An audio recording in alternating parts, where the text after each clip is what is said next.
Good morning. Opening hours വിത്ത് മൈഫിനിലേക്ക് എല്ലാ പ്രേക്ഷകരെയും സ്വാഗതം ചെയ്യുകയാണ്. ഇന്ന് നമ്മളോടൊപ്പം ചേരുന്നത് മൈഫിൻ ടിവിയുടെ റിസർച്ച് ആയിട്ടുള്ള മിസ്റ്റർ സൂരജ് നായർ സാറാണ്. Sir good morning and welcome to the show. Good morning അല്ലേ സാർ. ഇന്നിപ്പോൾ നമുക്ക് പൊതുവേ അതായത് ഒരു വീക്കെൻഡിലേക്ക് കിടക്കുകയാണ്. ആദ്യം തൊട്ട് അവസാനം വരെയും ഈ ഒരു വീക്ക് എന്ന് പറയുന്നത് വിപണിയെ സംബന്ധിച്ചിട്ട് വലിയ തോതിൽ ഒരു നിക്ഷേപകർക്ക് ആശ്വാസം തരുന്നുള്ള വാർത്തകളാണ് വന്നുകൊണ്ടിരിക്കുന്നത്. ഏകദേശം ഒരു 1200-ലധികം പോയിന്റ്സിന്റെ ഒരു അപ്സൈഡ് മൂവ്മെന്റ് ആണ് നമുക്ക് നിഫ്റ്റിയിൽ ഈ ഒരു കഴിഞ്ഞ വീക്ക് കൊണ്ട് രേഖപ്പെടുത്തിയിരിക്കുന്നത്. മാത്രമല്ല ഇന്നും അതായത് ഒരു എക്സ്പയർ ഒരുപക്ഷെ ഇന്നലെ ആ ഒരു എക്സ്പയറിൽ ഉണ്ടായ ഒരു ബുൾ റാലിക്ക് ശേഷം ഇന്നും ആ ഒരു മൊമെന്റം കീപ്പ് ചെയ്യാനായിട്ട് ആദ്യ മിനിറ്റുകൾ നിഫ്റ്റിക്ക് സാധിക്കുന്നുണ്ട്. 23,213.35 എന്ന നിലയിൽ ഏകദേശം ഒരു ഫ്ലാറ്റ് സ്റ്റോണിലാണ് ട്രേഡ് ചെയ്യുന്നത്. ബട്ട് സ്റ്റിൽ ഒരു 23,100 എന്നൊരു ലെവൽ സസ്റ്റെയിൻ ചെയ്യാനായിട്ട് ഈ ആദ്യത്തെ 15 മിനിറ്റുകൾ പിന്നിട്ടപ്പോഴും നിഫ്റ്റിക്ക് സാധിക്കുന്നുണ്ട്. പോസിറ്റീവായിട്ട് തന്നെയാണ് ഇപ്പോൾ അത് നിക്ഷേപകർ എടുത്തിരിക്കുന്നത്. സുരേഷ് സാർ, ഇന്നിപ്പോൾ പ്രധാനമായിട്ടും ഈ ഒരു മൊമെന്റ് ഈ ഒരു വീക്കിനെ പൊതുവെ താങ്കൾ എങ്ങനെയാണ് നോക്കിക്കാണുന്നത്? പൊതുവെ അതായത് ഇത്രയും നല്ലൊരു കറക്ഷനിൽ നിന്നൊക്കെ ഒരു പോസിറ്റീവ് ടോണിലേക്ക് എത്തിയിരിക്കുന്നത് എങ്ങനെയാണ് ഈ ഒരു മൂവ്മെന്റിനെ നോക്കിക്കാണുന്നത്? അനില, ഇത് ബേസിക്കലി നമ്മുടെ ഇന്ത്യൻ മാർക്കറ്റ് സംസാരിക്കാൻ പോകുന്നത് രണ്ട് കാര്യങ്ങളായിരിക്കും ബേസിക്കലി. അതായത് ഇനി അങ്ങോട്ട് വരാൻ പോകുന്ന റിസൾട്ട്സ് എങ്ങനെയാണ്. അതായത് March 31 വരുന്നു, നമ്മൾ ഏതായാലും ഇയർ എൻഡിങ് വരുന്നു. ബട്ട് ഇതിനൊരു പ്രത്യേകത ഉണ്ട് കേട്ടോ. അത് എപ്പോഴും നമ്മൾ ഇതുവരെ ഹിസ്റ്ററി പഠിപ്പിച്ചു വെച്ചേക്കണമെന്ന് വെച്ചാൽ March 15 മുതൽ April 30 വരെ ഇന്ത്യൻ മാർക്കറ്റിന് വളരെ നല്ല അനുകൂലമായിട്ടുള്ള സമയമാണ്. വളരെ പോസിറ്റീവ് റിട്ടേൺ തന്ന സമയങ്ങളിലാണ് ഭൂരിഭാഗവും എന്നുള്ളത് വളരെ എന്താ പറയുക, അതൊരു ബാക്ക്ഗ്രൗണ്ടിൽ ഇരിക്കേണ്ട ഒരു ഇൻഫർമേഷനാണ്. കൂടുതലും നമ്മളിവിടെ ഡിസ്കസ് ചെയ്യാൻ പോകുന്നത് തീർച്ചയായിട്ടും ഇനി വരാൻ പോകുന്ന കമ്പനീസിൻ്റെ ഏർണിങ്സ് എങ്ങനെയായിരിക്കും April 1 മുതൽ എന്നുള്ളതായിരിക്കും നമുക്കിനി സംസാരിക്കേണ്ടത്. രണ്ടാമത്തെ കാര്യം ഓഫ് കോഴ്സ് ടാരിഫ്. അതൊരു റിയാലിറ്റിയാണ് ടാരിഫ്. നമുക്കിനി അത് എങ്ങനെ ഹാൻഡിൽ ചെയ്യാം എന്നുള്ളത് മാത്രമേ ചോദ്യമുള്ളൂ. April 2 എന്ന് പറയുന്ന ഒരു ഡെഡ് ലൈനിലേക്ക് നമ്മൾ അപ്രോച്ച് ചെയ്തുകൊണ്ടിരിക്കുകയാണ്. അപ്പോൾ എനിക്ക് തോന്നുന്നു വെച്ചാൽ ഈ April 2 വരുമ്പോഴത്തേക്കും April 2 മാർക്കറ്റോ, അത് വർക്കിംഗ് ഡേ ആണോ എന്ന് എനിക്കറിയില്ല, April 2 മാർക്കറ്റിലോ അല്ലെങ്കിൽ April 3 മാർക്കറ്റ് എങ്ങനെ ഇരിക്കുമെന്ന് ആലോചിക്കുന്നതിൽ വലിയ അർത്ഥമുണ്ടെന്ന് തോന്നുന്നില്ല. കാര്യം ആ ഇൻഫർമേഷനൊക്കെ പബ്ലിക്കിൽ ഓപ്പണാണ്. അപ്പോൾ അതൊക്കെ മാർക്കറ്റ് ഡിസ്കൗണ്ട് ചെയ്തതാണ്. എങ്ങനെ ഇതിനനുസരിച്ച് ഇന്ത്യ എന്തെങ്കിലും തീരുമാനങ്ങൾ എടുത്ത് ഇത് മുന്നോട്ട് പോകുമെന്നുള്ള കാര്യം ഞാൻ മനസ്സിലാക്കിയതനുസരിച്ച് അമേരിക്കൻ ഡിപ്പാർട്ട്മെൻറ്റ് ഓഫ് കോമേഴ്സിലെ ഒരു ഡെലിഗേഷൻ ന്യൂഡൽഹിയിലേക്ക് വരുന്നുണ്ട് അടുത്ത ആഴ്ച, April 2 മുമ്പായിട്ട്. നമ്മൾ ഇവിടുന്ന് എന്താ പറയുക, ഒരു ഡിസ്കഷൻ പേപ്പർ നമ്മൾ റെഡിയാക്കി അവർക്ക് കൊടുത്തിട്ടുണ്ട്. ഈ ഡിസ്കഷൻ പേപ്പറിന് സാധാരണ നമ്മൾ ട്രേഡ് ആൻഡ് കോമേഴ്സ് മിനിസ്ട്രിയിൽ അല്ലെങ്കിൽ മിനിസ്ട്രി ഓഫ് എക്സ്റ്റേണൽ അഫയേഴ്സിൽ നമ്മൾ പറയണമെന്നറിയോ, ടെസ്റ്റിംഗ് ദ വാട്ടേഴ്സ്. നമ്മൾ കുറച്ച് പ്രൊപ്പോസൽസ് അവർക്ക് ഈ ഓൺ പേപ്പർ നമ്മൾ അവർക്ക് കൊടുക്കും, സജഷൻസ് പോലെ. അപ്പോൾ അവർ അതിനൊരു റിപ്ലൈ തരും. ആ റിപ്ലൈ തരുമ്പോൾ ഒരു ടേംസ് ഓഫ് റെഫറൻസ് എങ്ങനെയാണ് നമുക്ക് ഈ ടോക്സ് മുന്നോട്ട് കൊണ്ടുപോകേണ്ടത് എന്നുള്ളൊരു ഐഡിയ കിട്ടാൻ വേണ്ടിയിട്ടാണ് ഇതൊക്കെ നടക്കുന്നത്. ഇതൊക്കെ ഒരു ഗ്ലോബൽ പ്രാക്ടീസസ് ആണ്. അപ്പോൾ ഏതായാലും ഇന്ത്യൻ മിനിസ്ട്രി, അതായത് കോമേഴ്സ് മിനിസ്ട്രിയുടെ ഡെലിഗേറ്റ്സും US കോമേഴ്സ് മിനിസ്ട്രിയുടെ ഡെലിഗേറ്റ്സും തമ്മിൽ അടുത്ത ആഴ്ച ന്യൂഡൽഹിയിൽ ഒരു കൂടിക്കാഴ്ച ഉണ്ടെന്നാണ് നമുക്ക് കിട്ടുന്ന വിവരം. അതിലെന്തൊക്കെയാണ് ഔട്ട്കം വരുന്നത്, എങ്ങനെയാണ് തീർച്ചയായിട്ടും ഇന്ത്യക്ക് ഒരുപാട് കാര്യങ്ങൾ റിലാക്സേഷൻ ചെയ്യേണ്ടി വരും. ഇനിഷ്യലി അത് നമുക്ക് എക്കണോമിക്ക് വളരെ എന്താ പറയുക, ഒരു നെഗറ്റീവായിട്ട് ചിലപ്പോൾ നമ്മൾ ചിത്രീകരിക്കാമെങ്കിൽ പോലും മീഡിയം ടു ലോങ് ടേമിൽ അത് ശരിക്കും പറഞ്ഞാൽ ഇന്ത്യൻ കമ്പനീസിനെ കൂടുതൽ കോമ്പറ്റീറ്റീവ് ആക്കുക ചെയ്യുന്നു. കൂടുതൽ പ്ലെയേഴ്സ് വരുമ്പോൾ സ്വാഭാവികമായിട്ടും ആ ഒരു മേഖലയിൽ കൂടുതൽ പ്രൊഡക്ട്സ് കിട്ടുകയാണ്. തീർച്ചയായിട്ടും ഇന്ത്യ ഒരു ഹൈ ടാരിഫ് കൺട്രി തന്നെയാണ്, അത് യാതൊരു സംശയമില്ല. ഒരു ഗ്ലോബൽ ട്രേഡിൽ നമ്മളിപ്പോൾ ഒരു അമേരിക്കയുടെ പോയിന്റ് ഓഫ് വ്യൂലോ അല്ലെങ്കിൽ ഒരു ഗ്ലോബൽ കൺട്രീസിൻ്റെ പോയിന്റ് ഓഫ് വ്യൂലോ നോക്കുകയാണെങ്കിൽ ഇന്ത്യ വച്ചിരിക്കുന്ന റെസ്ട്രിക്ഷൻസ് വളരെ ഹൈ ആണ്. അത് വേറൊരു വിധത്തിൽ നമ്മൾ സ്റ്റോക്ക് മാർക്കറ്റ് പോയിന്റ് ഓഫ് വ്യൂവിൽ പറയുകയാണെങ്കിൽ അതിൻ്റെ അർത്ഥം എന്താണെന്നറിയോ, നമ്മളിവിടെ ഉള്ള ഒരുപാട് ഇന്ത്യൻ കമ്പനീസിനെ ശരിക്കുമുള്ള ഒരു കോമ്പറ്റീഷനായിട്ട് നമ്മൾ ഇട്ടിട്ടില്ല. അവരൊരു റിയൽ കോമ്പറ്റീഷനെ ഫേസ് ചെയ്യേണ്ടി വന്നിട്ടില്ല. പല കമ്പനിയും പ്രൊട്ടക്ട് ചെയ്ത് മെറ്റൽ കമ്പനീസ് ആണെങ്കിലും ശരി, ഓട്ടോമൊബൈൽ കമ്പനീസ്, ഇനി അത് റിയൽ ഫേസ് ദ മ്യൂസിക് എന്ന് നമ്മൾ സാധാരണ ഇംഗ്ലീഷിൽ പറയാറില്ലേ, അങ്ങനത്തെ ഒരു സിറ്റുവേഷനിലേക്ക് നമ്മൾ ചെന്ന് പെടുകയാണ്. ബട്ട് ഈവൻ തന്നെ അത് ഇന്ത്യൻ കമ്പനീസിനെ മച്ച് മോർ സ്ട്രോങ്ങർ. കാര്യത്തിൽ ഇന്ത്യൻ മാനേജ്മെന്റ് എന്ന് പറഞ്ഞാൽ വളരെ ക്ലാസ് ആണ്.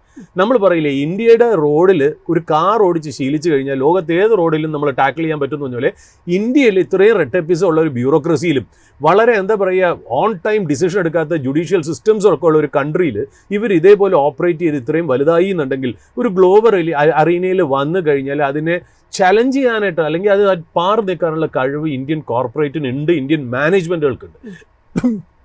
ക്ഷമിക്കണം, ഫസ്റ്റ് ടൈം ആയിരിക്കും ചിലപ്പോൾ അത് ടെസ്റ്റ് ചെയ്യപ്പെടുന്നത്. ആ ടെസ്റ്റിൽ എത്രത്തോളം നമ്മൾ വിജയിക്കും എന്നുള്ളതാണ്. അതിന് ഗവൺമെൻറ് സപ്പോർട്ടും കൂടെ വരണം എന്നുള്ളതാണ്. അപ്പോൾ ഗവൺമെൻറ് റിയലൈസ് ചെയ്തൊരു ഫാക്ടർ എന്താ അറിയും, സ്റ്റോക്ക് മാർക്കറ്റിൻ്റെ എക്കണോമിയെ സംബന്ധിച്ച് വേറൊരു കാര്യം വെച്ചാൽ ഇങ്ങനൊരു ത്രെട്ട് വരാൻ പോകണം.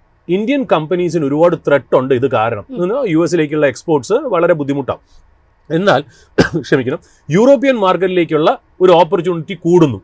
അത് മാത്രമല്ല ചൈനയായിട്ടുള്ള സഹകരണത്തിനുള്ള വഴിയൊരുക്കുന്നു. ഇതൊക്കെ ഇന്ത്യൻ ഗവൺമെൻറ് ഒരു പോസിറ്റീവായിട്ട് ഇതിനെ ഏറ്റെടുത്ത് ഡൊമസ്റ്റിക് കമ്പനീസിനെ ഹെൽപ്പ് ചെയ്യാനായിട്ടുള്ള റിഫോംസ് ആയിട്ട് മുന്നോട്ട് വരിക എന്നുള്ളതാണ് എക്കണോമിയെ സംബന്ധിച്ചും സ്റ്റോക്ക് മാർക്കറ്റിനെ സംബന്ധിച്ചും വളരെ പോസിറ്റീവായിട്ടുള്ള ഒരു കാര്യം. PLI സ്കീംസ് പോലെ അല്ലെങ്കിൽ ഒരു NBFC. ഇപ്പോൾ ഉദാഹരണത്തിന് നമ്മളിപ്പോൾ പറയുകയാണ്, ഞാൻ അത് ഒരിക്കലും ഗ്ലോബലി കോമ്പറ്റീറ്റീവ് ആയിട്ടുള്ള ഒരു ഇൻഡസ്ട്രി ഒന്നുമല്ല, നമുക്ക് നമ്മുടേതായ ഒരു വലിയ ഇൻഡസ്ട്രിയാണ് ഇപ്പോൾ ഹോളിവുഡ് അല്ലെങ്കിൽ ഇപ്പോൾ മോളിവുഡ്. നമ്മളിപ്പോൾ ലൂസിഫറിൻ്റെ സിനിമയെക്കുറിച്ച് നമ്മൾ പറഞ്ഞല്ലോ. ഈ ലൂസിഫറിൽ നമ്മളൊരു പ്രൊഡക്ഷൻ കമ്പനി തന്നെ മാറി ശ്രീ ഗോകുലം ഗോപാലിൻ്റെ കമ്പനി ഏറ്റെടുക്കുന്നു. ഇതൊക്കെ എന്തുകൊണ്ട് സംസാരിക്കുന്നു? മൂവി ഇൻഡസ്ട്രിയെ ഇൻഫ്രാസ്ട്രക്ചറായിട്ട് ക്ലാസിഫൈ ചെയ്തിട്ടില്ല. ഇൻഫ്രാസ്ട്രക്ചറായിട്ട് ക്ലാസിഫൈ ചെയ്താലുള്ള ഗുണം എന്താ? മൂവിക്ക് ബാങ്കിൽ നിന്നോ ഫിനാൻഷ്യൽ ഇൻസ്റ്റിറ്റ്യൂഷൻസിനോ legally lower interest rate low cost fund എടുത്ത് ഒരു സിനിമ ഫണ്ട് ചെയ്ത് മുന്നോട്ട് പോവാം. സിനിമയുടെ വിജയം അനുസരിച്ച് അതിനെ നമുക്ക് റീപേ ചെയ്യാം, ഷോർട്ട് ടേം ലോൺസും അതും ഇതൊക്കെ എടുത്ത്. ഇത് അവർക്ക് ആക്സസിബിൾ അല്ല. അപ്പോൾ ഇന്ത്യയിൽ ഒരുപാട് കാര്യങ്ങൾ ഇനി അങ്ങോട്ട് വരാനുണ്ട് എന്നുള്ളതാണ്. അപ്പോൾ ഈ ഒരു ട്രംപിൻ്റെ ടാരിഫ് കൊണ്ട് മേ ബി ഇങ്ങനത്തെ ഒരുപാട് റിഫോംസ് ഇന്ത്യൻ സിസ്റ്റത്തിലും ഇന്ത്യൻ എക്കണോമിയിലും അത് പൊതുവേ ഒരു ഇന്ത്യൻ മാർക്കറ്റിനെ സഹായകരമായിട്ട് വരാനുള്ള സാധ്യതയാണ് കാണുന്നത്. അത് ഈ ടാരിഫിൻ്റെ ഭാഗത്തു നിന്ന്. രണ്ടാമത്, ജനറലി മാർക്കറ്റ് പൊതുവേ മാർച്ച് 15 മുതൽ ഏപ്രിൽ 30 വരെ ഒരു നല്ല സമയമാണെന്നുള്ള ഒരു ബാക്ക്ഗ്രൗണ്ടും. 3, ഇനി വരാൻ പോകുന്നുള്ള ഏർണിങ്സ് എങ്ങനെയാണെന്നുള്ളതും കൂടെ അനുസരിച്ചിരിക്കും ഇന്ത്യൻ മാർക്കറ്റിന്റെ ഇനി അങ്ങോട്ടുള്ള ഒരു മൂവ്മെന്റ്. യെസ് സർ, ഏതായാലും നമുക്കിപ്പോൾ ആദ്യത്തെ ഒരു 15 മിനിറ്റുകൾ പിന്നിട്ടിരിക്കുകയാണ്. തീർച്ചയായിട്ടും ഇതിൻ്റെ ഒരു ടെക്നിക്കൽ സൈഡ് കൂടി ഒന്ന് നോക്കേണ്ടതുണ്ട്. ഇന്ന് നമ്മളോടൊപ്പം ഈ ഒരു ടെക്നിക്കൽ സൈഡുമായിട്ട് ബന്ധപ്പെട്ട് സംസാരിക്കാനായിട്ട് നമ്മളോടൊപ്പം എത്തുന്നത് ഇൻവെസ്റ്റ്മെന്റ് കൺസൾട്ടന്റ് ആയിട്ടുള്ള ഹരിപ്രിയ മാം ആണ്. Good morning ma'am and welcome to the show. Good morning and thank you. Yes ma'am, ഇന്നിപ്പോൾ നമുക്ക് പൊതുവേ നോക്കുകയാണെങ്കിൽ ഇപ്പോൾ നേരത്തെ സൂരജ് സാർ പറഞ്ഞതുപോലെ തന്നെ ഇപ്പോൾ പൊതുവെ കഴിഞ്ഞ കുറച്ച് നാളിൽ നിന്ന് ആ ഒരു കറക്ഷൻ മോഡിൽ നിന്ന് വീണ്ടും ഒരു ആശ്വാസം പകരുന്ന തരത്തിലുള്ള പ്രകടനമാണ് ഈ ഒരു വീക്കിൽ ത്രൂ ഔട്ട് ദ വീക്ക് ഇപ്പോൾ നിഫ്റ്റിയിൽ കാണാൻ സാധിച്ചിരിക്കുന്നത്. ഇപ്പോൾ 2020 തൊട്ടുള്ള കണക്കുകൾ പരിശോധിക്കുകയാണെങ്കിൽ മാർച്ച് ഒരു പോസിറ്റീവ് റിട്ടേൺ നൽകിയ മന്തായിട്ടാണ് ചരിത്രം പറയുന്നത്. എങ്ങനെയാണ് ഈ ഒരു മൂവ്മെൻറ്റിനെ, ഇപ്പോൾ നടക്കുന്ന ഒരു മൂവ്മെൻറ്റിനെ മാം നോക്കിക്കാണുന്നത്? കഴിഞ്ഞ 2-3 ദിവസമായിട്ട് വന്നിട്ടുള്ള മൂവ്മെന്റ്സ് ഭയങ്കര നല്ലതാണ് നിഫ്റ്റിയില്. ഇപ്പൊ നമ്മുടെ ഡൗൺ ട്രെൻഡ് ഒരു ലൈൻ ഉണ്ടായിരുന്നു. നമ്മൾ ഡെയിലി ചാർട്ട് വരച്ചാലും അവർലി ചാർട്ട് വരച്ചാലും ഒക്കെ ഉണ്ടായിരുന്നു. ആ ലൈനിനെ ക്രോസ് ചെയ്തിട്ട് മുകളിൽ പോയി നിൽപ്പുണ്ട് നിഫ്റ്റി. അത് വളരെ ഇൻട്രസ്റ്റിംഗ് ആയിട്ടുള്ള ഒരു ഫാക്ടറാണ്. കാരണം ഈ ഒരു ട്രെൻഡ് ലൈനിനെ അത് ബ്രേക്ക് ചെയ്യാൻ സാധിച്ചത് അതൊരു വലിയ കാര്യമായിട്ട് നമ്മൾ കരുതണം. ഇൻവെസ്റ്റേഴ്സിന് അതൊരു പോസിറ്റീവ് ന്യൂസ് തന്നെയാണ്. ഇപ്പൊ നമ്മൾ നിൽക്കുന്ന 23,250 ലെവല്, ആ ലെവല് കുറച്ചു നേരമെങ്കിലും അവിടെ ഒന്ന് സസ്റ്റെയിൻ ചെയ്തിട്ട്, അല്ലെങ്കിൽ ആ ട്രെൻഡ് ലൈനിന്റെ ഡൗൺ സൈഡിൽ ഏകദേശം ആ 20 day moving average, 8 day moving average cross ചെയ്യുന്ന ഒരു ലൈൻ ഫോം ചെയ്യുന്ന ഒരിടമാണ് 22,800 എന്ന് പറയുന്ന ലെവല്. അവിടെ വന്നിട്ട് നിഫ്റ്റി കുറച്ചു നേരമെങ്കിലും നിൽക്കുകയോ അല്ലെങ്കിൽ ഇതേ പൊസിഷനായ 23,250 23,500 കുറച്ചു നേരം നിൽക്കുകയോ ചെയ്യുകയാണെങ്കിൽ ഇത് നല്ലോണം ഒന്ന് മൂവ് ചെയ്ത് മുകളിലോട്ട് 2400 ലെവൽ വരെ പോകാനുള്ള സാധ്യത ഇത് തന്നെയാണ് ബാക്കിയുള്ള സെക്ടർ ഫണ്ടുകളുടെ അവസ്ഥ. ഇപ്പൊ നമ്മൾ ബാങ്കിങ് തന്നെ നോക്കുകയാണെങ്കിൽ അതിൽ ശരിക്കും കുറച്ചും കൂടെ നല്ല സ്റ്റേബിൾ ആയിട്ടുള്ള ഒരു ഫോർമേഷൻ ആണ് ചാർട്ടിൽ കാണാൻ കഴിയുന്നത്. അവിടെ ഒരു W ബോട്ടം ഫോർമേഷൻ ഉണ്ടായിട്ടുണ്ട്. അവിടുന്നാണ് നിഫ്റ്റി ബാങ്ക് തിരിച്ച് എഴുന്നേക്കാൻ തുടങ്ങുന്നത്. നമുക്ക് അവിടെ ഒരു റീടെസ്റ്റ് നടത്തിയിട്ട് ഒരു 50,000 ലെവലിൽ റീടെസ്റ്റ് നടത്തിയിട്ട് ഇത് മേളിലോട്ട് പോവുകയാണെങ്കിൽ ഡെഫിനറ്റ്ലി നമുക്ക് വീണ്ടും 54,000 ലെവൽ കാണാനുള്ള ചാൻസും ഞാൻ പ്രതീക്ഷിക്കുന്നുണ്ട് അടുത്ത് തന്നെ. അതിനോടൊപ്പം തന്നെ ഇപ്പോൾ സൂരജ് സാറിലേക്ക് വരികയാണ് എന്നുണ്ടെങ്കിൽ, സൂരജ് സാർ ഇപ്പോൾ ഇന്ന് മാർക്കറ്റിൽ താങ്കളുടെ ഫോക്കസിലേക്ക് എത്തിയ എന്തെങ്കിലും ഇൻട്രസ്റ്റിംഗ് ഫാക്ട്സ് ഉണ്ടോ? അല്ല, നമ്മൾ നേരത്തെ സംസാരിച്ചല്ലോ. അതായത് ഹരിപ്രിയയ്ക്ക് പോകുന്നതിന് മുമ്പായിട്ട് നമ്മൾ സംസാരിച്ചത് ഇന്ത്യൻ മാർക്കറ്റിൽ ഇനി എന്തൊക്കെയാണ് നടക്കാൻ പോകുന്നതെന്നല്ല. അപ്പം നമ്മുടെ ഭാഗത്തു നിന്ന് നമ്മളൊരു അഭിപ്രായം പറഞ്ഞാൽ എന്താ, ഇത് കൂടുതൽ ഇന്ത്യൻ ഗവൺമെൻറ്റേയും ഇന്ത്യൻ കോർപ്പറേറ്റ്സിനെ ഒരുപാട് നന്നായിട്ട് എഫിഷ്യൻ്റ് ആയിട്ട് വർക്ക് ചെയ്യാനാണ് ഇത് സഹായിക്കുള്ളൂ എന്നുള്ളത്. തീർച്ചയായിട്ടും എനിക്ക് തോന്നുന്നത് എന്താ പറയുക, ഈ ടാരിഫൊക്കെ മനസ്സിൽ കണ്ടുകൊണ്ടായിരിക്കണം ഒരു പൊതുവേ നമ്മൾ ഫെബ്രുവരിയിലെ ബഡ്ജറ്റിൽ ഈ പറഞ്ഞ പോലെ 12 lakhs വരെയുള്ള ഒരു ഇൻകം ടാക്സിന് റിലാക്സേഷൻ കൊടുത്തത്. കാര്യത്തിൽ ഇനി കൺസംഷൻ ഡ്രൈവ് ചെയ്യണമെന്ന് ഗവൺമെന്റ് റെക്കഗ്നൈസ് ചെയ്തു എന്നുള്ള കാര്യം. എക്സ്പോർട്സിനാണല്ലോ ഇത് ഏറ്റവും കൂടുതൽ ഈ ടാരിഫ് കൊണ്ട് ഹിറ്റ് ചെയ്യുന്നത്. അപ്പോൾ ഒരു കൺസംഷൻ സ്റ്റോറിയെ ഡ്രൈവ് ചെയ്യുക എന്നുള്ള രീതിയിലായിരിക്കണം ഒരു മുൻകരുതൽ എന്നുള്ള രീതിയിൽ ഒരു ഡൊമസ്റ്റിക് കൺസംഷൻ ബൂസ്റ്റ് ചെയ്യാൻ. അതിൻ്റെ കൂടെ തന്നെ എക്സ്പോർട്സ് അമേരിക്കയ്ക്ക് നമ്മളൊരു ഒരു ഒരു എന്താ പറയുക ലോങ് റോപ്പ് എക്സ്റ്റെൻഡിങ് ചെയ്തു. കരിയർ മറ്റേ നമ്മൾ പറഞ്ഞ ഹാർലി ഡേവിഡ്സണിനുള്ള ടാക്സ് കുറച്ച് കൊടുക്കുക എന്നൊക്കെ ഉള്ളത്. അപ്പോൾ ഇതെല്ലാം മനസ്സിൽ കണ്ടുകൊണ്ട് തന്നെയായിരുന്നു ബഡ്ജറ്റ് ഒരു സ്റ്റാർട്ടിംഗ് പോയിന്റ് ആയിട്ട് വേണം നമുക്കിതിനെ കണക്കാക്കാനായിട്ട്. രണ്ടാമത് ഇപ്പോൾ അടുത്ത കാലത്ത് നമ്മുടെ finance minister madam Nirmala Sitharaman പറഞ്ഞത് GST റേറ്റ്സ് ഞാൻ ഏതാണ്ട് ഒരു റിഡക്ഷന് വേണ്ടിയിട്ട് നോക്കുകയാണ്. GST കൗൺസിലിൽ, അതായത് മറ്റുള്ള സ്റ്റേറ്റിൻ്റെ ഫിനാൻസ് മിനിസ്റ്റേഴ്സായിട്ട് ഡിസ്കസ് ചെയ്ത് എവിടെയൊക്കെയാണ് കുറയ്ക്കാൻ പറ്റുന്നത് നോക്കട്ടെ എന്ന് പറഞ്ഞിരിക്കുന്നതും കൺസംഷൻ ഡ്രൈവ് ചെയ്യാൻ വേണ്ടിയിട്ടുള്ള ഒരു ആറ്റിറ്റ്യൂഡായിട്ട് പറയാം. അതുകൂടാതെ തന്നെ യൂറോപ്പായിട്ട് നമ്മൾ ഡിസ്കഷൻ ചെയ്യുന്നു. ഒരു എന്താ പറയുക ഒരു ഒരു ബൈലാറ്ററൽ ട്രേഡ് അഗ്രിമെന്റിന് വേണ്ടിയിട്ട് ന്യൂസിലൻഡായിട്ട് ചെയ്യുന്നു, ജപ്പാനായിട്ട് സംസാരിക്കുന്നു. പ്രോ ആക്റ്റീവായിട്ട് നമ്മൾ കുറച്ച് സ്റ്റെപ്പ് എടുത്ത് പോകുന്നു. അതിൻ്റെ റിപ്പിൾ എഫക്റ്റ്, ഒരു cascading effect securities and exchange board of ഇന്ത്യയിലും നടക്കുന്നുണ്ടെന്നാണ് എനിക്ക് മനസ്സിലായത്. കാര്യം വെച്ചാൽ മാർച്ച് 24-ാം തീയതി, അത് തിങ്കളാഴ്ചയാണെന്ന് അല്ലേ, മാർച്ച് 24-ാം തീയതി സെബിയുടെ ബോർഡ് മീറ്റിംഗ് ഉണ്ട്. ഈ ബോർഡ് മീറ്റിംഗിൽ അവർ വളരെ എന്താ പറയുക ചെറുതാണെങ്കിലും വളരെ സിഗ്നിഫിക്കൻ്റ് ആയിട്ടുള്ള 2-3 ഡിസിഷൻസ് എടുക്കുന്നുണ്ട്. 2-3 നമുക്ക് ചെറിയ ഈ പറഞ്ഞ പോലെ ഇൻവെസ്റ്റ്മെന്റ് അഡ്വൈസേഴ്സിനോ റിസർച്ച് അനലിസ്റ്റുകൾക്കോ സാധാരണ അവർക്കൊരു റെഗുലേഷൻ ഉണ്ടായിരുന്നു. അതായത് അവർക്ക് എന്തെങ്കിലും ഒരു അഡ്വൈസ് കൊടുത്തു കഴിഞ്ഞാൽ എന്തെങ്കിലും ഒരു സബ്സ്ക്രിപ്ഷനോ എന്തെങ്കിലും ചെയ്യുകയാണെങ്കിൽ ആദ്യത്തെ ക്വാർട്ടറിലെ ഫീസ് മാത്രമേ എടുക്കാൻ പറ്റുള്ളൂ എന്നുള്ളതാണ്. ഇപ്പൊ കേട്ടതനുസരിച്ച്, ഇത് നമുക്കറിയില്ല, നമ്മുടെ കൺഫേംഡ് ആയിട്ടില്ല, ബോർഡ് മീറ്റിംഗ് നടക്കാൻ പോണേ ഉള്ളൂ. ഏതായാലും തിങ്കളാഴ്ച വരുന്ന ബോർഡ് മീറ്റിംഗിൽ ഒരു റിലാക്സേഷൻ കൊണ്ടുവന്ന് ഈ ഒരു ക്വാർട്ടർ എന്നുള്ളത് ചിലപ്പോൾ 1 year ആയിട്ട് എക്സ്റ്റെൻഡ് ചെയ്ത് കൊടുക്കാനുള്ള ചാൻസസ് കാണുന്നുണ്ടെന്നാണ് നമുക്ക് കിട്ടുന്ന ഇൻഫർമേഷൻ.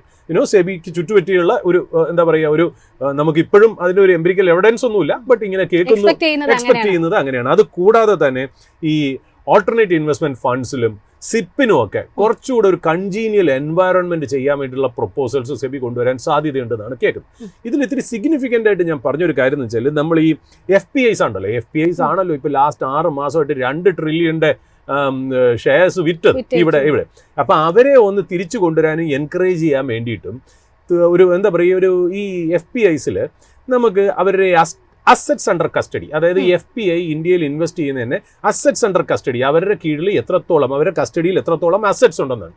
അത് 25,000-ൽ കൂടുതൽ ഉണ്ടെങ്കിലോ അല്ലെങ്കിൽ ഒരു എൻറ്റിറ്റിക്ക് 50% കൂടുതൽ ഉണ്ടോയെന്നുണ്ടെങ്കിൽ അവർ ഒരുപാട് ഡിസ്ക്ലോഷർ നോംസ് സെബിയുടെ കൊടുക്കണമായിരുന്നു. അതായത് ഇത് ഏത് ഇൻവെസ്റ്ററാണ്, അല്ലെങ്കിൽ ആരുടെ കയ്യിൽ നിന്നാണ് ഫണ്ട് മേടിച്ചിരിക്കുന്നത്, അവരുടെ ഡീറ്റെയിൽസ്, അവരുടെ KYC, ഒരുപാട് കാര്യങ്ങൾ. അതായത് 25,000 കോടി എന്നുള്ളതാണ് ഒരു ലിമിറ്റ് വെച്ചിരുന്നത്. അല്ലെങ്കിൽ ഒരു എൻറ്റിറ്റി 50% കൂടുതൽ അസറ്റ്സ് അണ്ടർ കസ്റ്റഡിയുടെ ഉണ്ടെന്നുണ്ടെങ്കിൽ അതിന്റെ ഡിസ്ക്ലോഷർ നോംസ് വളരെ ഹൈ ആയിരുന്നു. ഇപ്പൊ സെബി അതിനെ 25,000-ൽ നിന്ന് മാറ്റി 50,000 ആക്കി ഇൻക്രീസ് ചെയ്യിക്കാൻ പോകുന്നു, അല്ലെങ്കിൽ ലിമിറ്റ് ഒന്ന് ഇൻക്രീസ് ചെയ്യിക്കാൻ പോകുന്നു എന്നുള്ളൊരു ന്യൂസ് ഉണ്ട്. അത് കുറച്ചുകൂടി FPIക്ക് കുറച്ചുകൂടി ഈസി ആയിരിക്കും. അതായത് നിക്ഷേപം അതായത് ഈസ് ഓഫ് ഡൂയിങ് ബിസിനസിന്റെ ഭാഗമായിട്ടാട്ടോ. ഈസി ഗവൺമെന്റ് എന്തുകൊണ്ട് അത് വെച്ചാൽ നമുക്ക് ഗവൺമെന്റിനെ കുറ്റം പറയാൻ പറ്റില്ല. കാര്യം വെച്ചാൽ ഒരുപാട് ഇപ്പോൾ ചൈനീസ് കമ്പനീസിനൊക്കെ റെസ്ട്രിക്ഷൻസ് ഉണ്ട്. അപ്പോൾ ആരാണ് ഇവിടെ ഇൻവെസ്റ്റ് ചെയ്യണമെന്നുള്ളത് ഈ FPIയുടെ കീഴിൽ വരുന്ന ആൾക്കാരെ കാര്യങ്ങൾ ഡീറ്റെയിൽസ് ഡിസ്ക്ലോസ് ചെയ്യുക എന്ന് പറയുന്നത് ഒരു തെറ്റായിട്ടുള്ള കാര്യമല്ല. ബട്ട് മറ്റുള്ള രാജ്യങ്ങളിൽ ഇല്ലാത്തതുകൊണ്ട് FPIസിന് ഇവിടെ ഒരു അൺകംഫർട്ടബിലിറ്റി ഉണ്ട്. ആ അൺകംഫർട്ടബിലിറ്റി ലെവലിനെ കുറയ്ക്കാൻ വേണ്ടിയിട്ട്, കാര്യം ഇന്ത്യക്ക് ഒരുപാട് റിസ്ക് ഉണ്ടല്ലോ. ഇപ്പോൾ നെയ്ബറിംഗ് കൺട്രീസിൽ നിന്നൊക്കെ ഒരുപാട് ത്രെട്ട് ഉള്ളതുകൊണ്ടാണ് നമ്മളിത് വച്ചേക്കുന്നത്. നമ്മുടെ ജോഗ്രഫിക്കൽ സിറ്റുവേഷൻ ഒരു വ്യത്യാസമാണ്. US കാനഡ, UK സിംഗപ്പൂർ പോലെ അല്ല, ഹോങ്കോങ് പോലെ അല്ല. അപ്പോൾ അതുകൊണ്ട് നമ്മുടേതായ ഡൊമസ്റ്റിക് സേഫ്റ്റിയും സെക്യൂരിറ്റിയും വെച്ചിട്ടാണ് നമ്മളത് ആലോചിച്ചത്. ബട്ട് അതിന് ഇപ്പൊ ഈ പറയുന്ന ഒരു റിലാക്സേഷൻ കൊണ്ടുവരുന്നു എന്നാണ് പറയുന്നത്. അപ്പോൾ ഒരു ഓവറോൾ സെന്റിമെന്റ്സ് ഇംപ്രൂവ് ചെയ്യാൻ വേണ്ടിയിട്ട് ഗവൺമെന്റിന്റെ ഭാഗത്തുനിന്നും സെബിയുടെ ഭാഗത്തുനിന്നും ദുരിതകരമായിട്ട് കുറച്ച് കാര്യങ്ങൾ സ്പീഡിൽ നടക്കുന്നുണ്ട് എന്നുള്ളത് വളരെ ഇമ്പോർട്ടൻ്റ് ആയിട്ടുള്ള കാര്യം. പിന്നെ ഇപ്പൊ അതിന്റെ കൂടെ തന്നെ കൂട്ടിച്ചേർത്ത് ഞാൻ വായിക്കുന്ന വലിയ ഇമ്പോർട്ടൻ്റ് ആയിട്ടുള്ള ന്യൂസ് അല്ല, ഇനി അടുത്ത് വരാൻ പോണ GST കൗൺസിലിൽ ഡ്രോൺസിൽ ഇപ്പൊ ഡ്രോൺ ടെക്നോളജി ഭയങ്കരമായിട്ട് ഇൻക്രീസ് ചെയ്ത് വരുന്നു. ഈവൻ കമ്പനീസ് വരെ അവരുടെ പ്രോഡക്ട്സ് ഹാൻഡിൽ ചെയ്യാൻ അല്ലെങ്കിൽ കൊറിയർ സർവീസസ് വരെ ഡ്രോൺസിൽ ചെയ്യുന്നു. അത് മാത്രമല്ല ഈ റോഡിന്റെ ഒക്കെ സർവേ നടത്തില്ലേ നമ്മൾ, ഈ നാഷണൽ ഹൈവേ ഒക്കെ ഉണ്ടാക്കാനായിട്ട് ഏരിയൽ സർവേ നടത്താൻ വേണ്ടി, ജിയോ സ്പേഷ്യൽ സർവേ നടത്താൻ വേണ്ടിയിട്ടൊക്കെ ഡ്രോൺ യൂസ് ചെയ്യും. ഇപ്പം ഡ്രോണിന് ഇവിടെ ഒരു വലിയൊരു കൺഫ്യൂഷൻ ഉണ്ട്. അതായത് ഡ്രോണിനെ പല കാറ്റഗറിയിലാണ് നമ്മളിവിടെ GST വെച്ചേക്കുന്നത്. അതായത് നമ്മുടെ കൺസ്യൂമേഴ്സ് യൂസ് ചെയ്യണ ഡ്രോൺസ് ഉണ്ടല്ലോ, അതിന് സാധാരണ 28% ടാക്സ് മാക്സിമം GST വെച്ചേക്കുന്നത്. കാര്യം വെച്ചാൽ അത് ആവശ്യമില്ലല്ലോ നമുക്ക്, നമ്മൾ വെറുതെ ഫോട്ടോ എടുക്കാനും കല്യാണത്തിനും ഒക്കെ ആണല്ലോ എന്നുള്ള രീതിയിലായിരിക്കാം അവർ ആലോചിച്ചത്. പിന്നെ ഈ ഫിറ്റഡ് ക്യാമറ വെച്ചിട്ട് വരുന്ന സാധനത്തിന് 18% ആണ്. അതുകൂടാതെ ബിസിനസ്സിന് ഉപയോഗിക്കുന്ന കമ്പനികൾ യൂസ് ചെയ്യുന്ന ഡ്രോൺസിന് 5% ആണ്. ഇപ്പോൾ ഒരു GST പ്രൊപ്പോസലിലേക്ക് വരുന്നത് നമുക്ക് വീണ്ടും സോഴ്സ് ബേസ്ഡ് ഇൻഫർമേഷൻ ആണ് നമുക്ക് കിട്ടുന്നത്. ഏതാണെന്ന് വെച്ചാൽ 5% ഫ്ലാറ്റ് ആയിട്ട് അതിനെ കൊണ്ടുവരാൻ പോകുന്നു എന്നുള്ള ഒരു ന്യൂസും കൂടി.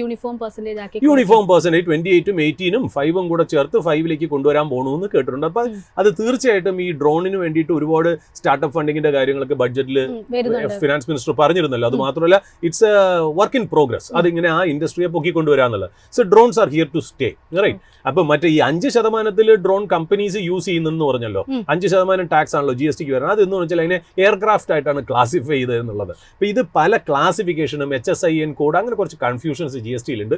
കുറച്ചുകൂടെ അതൊക്കെ ഒന്ന് യൂണിഫോം ആക്കിയിട്ട് കൊണ്ടുവരാനുള്ള പദ്ധതികൾ ബാക്ക്ഗ്രൗണ്ടിൽ നടക്കുന്നുണ്ട്. പിന്നെ ഒരു രസകരമായിട്ടുള്ള ഒരു കാര്യം കൂടെ പറഞ്ഞുകൊണ്ടിരിപ്പോൾ പാർലമെന്റ് സമ്മേളനത്തിന് കാലമായിട്ട് നമ്മൾ 2-3 ദിവസമായിട്ട് ഈ പാർലമെന്റിനെ ചേർത്ത് വെച്ച് കുറച്ച് ഇൻഫർമേഷൻ പറയാറുണ്ട്. അതായത് ഇപ്പോൾ മല്ലികാർജുൻ ഖാർഗെ രാജ്യസഭയിൽ ഒരു ചോദ്യം ചോദിച്ചിട്ടുണ്ട്. അതായത് പ്രൈം മിനിസ്റ്റർ നരേന്ദ്രമോദിയുടെ ഫോറിൻ ട്രിപ്പിന്റെ എക്സ്പെൻസസ് അറിയണം എന്ന് പറഞ്ഞിട്ട്. അപ്പോൾ ഈ നമ്മൾ ഈ എക്സ്റ്റേണൽ അഫയേഴ്സ് മിനിസ്ട്രിയിൽ നിന്ന് ഒരു ഡിസ്ക്ലോഷർ രാജ്യസഭയ്ക്ക് കൊടുത്തിട്ടുണ്ട്. അത് ഈ പറഞ്ഞ പോലെ PMന്റെ വിസിറ്റ് ഫോറിൻ കൺട്രീസിലേക്ക് എന്നുള്ള. അപ്പോൾ അതിൻ്റെ കൂടെ ഇപ്പോൾ കൊടുത്തപ്പോൾ പഴയ പ്രൈം മിനിസ്റ്ററിനെയും കൂടെ ചേർത്താണ് കൊടുത്തിരിക്കുന്നത് എന്നാണ് കേൾക്കുന്നത്.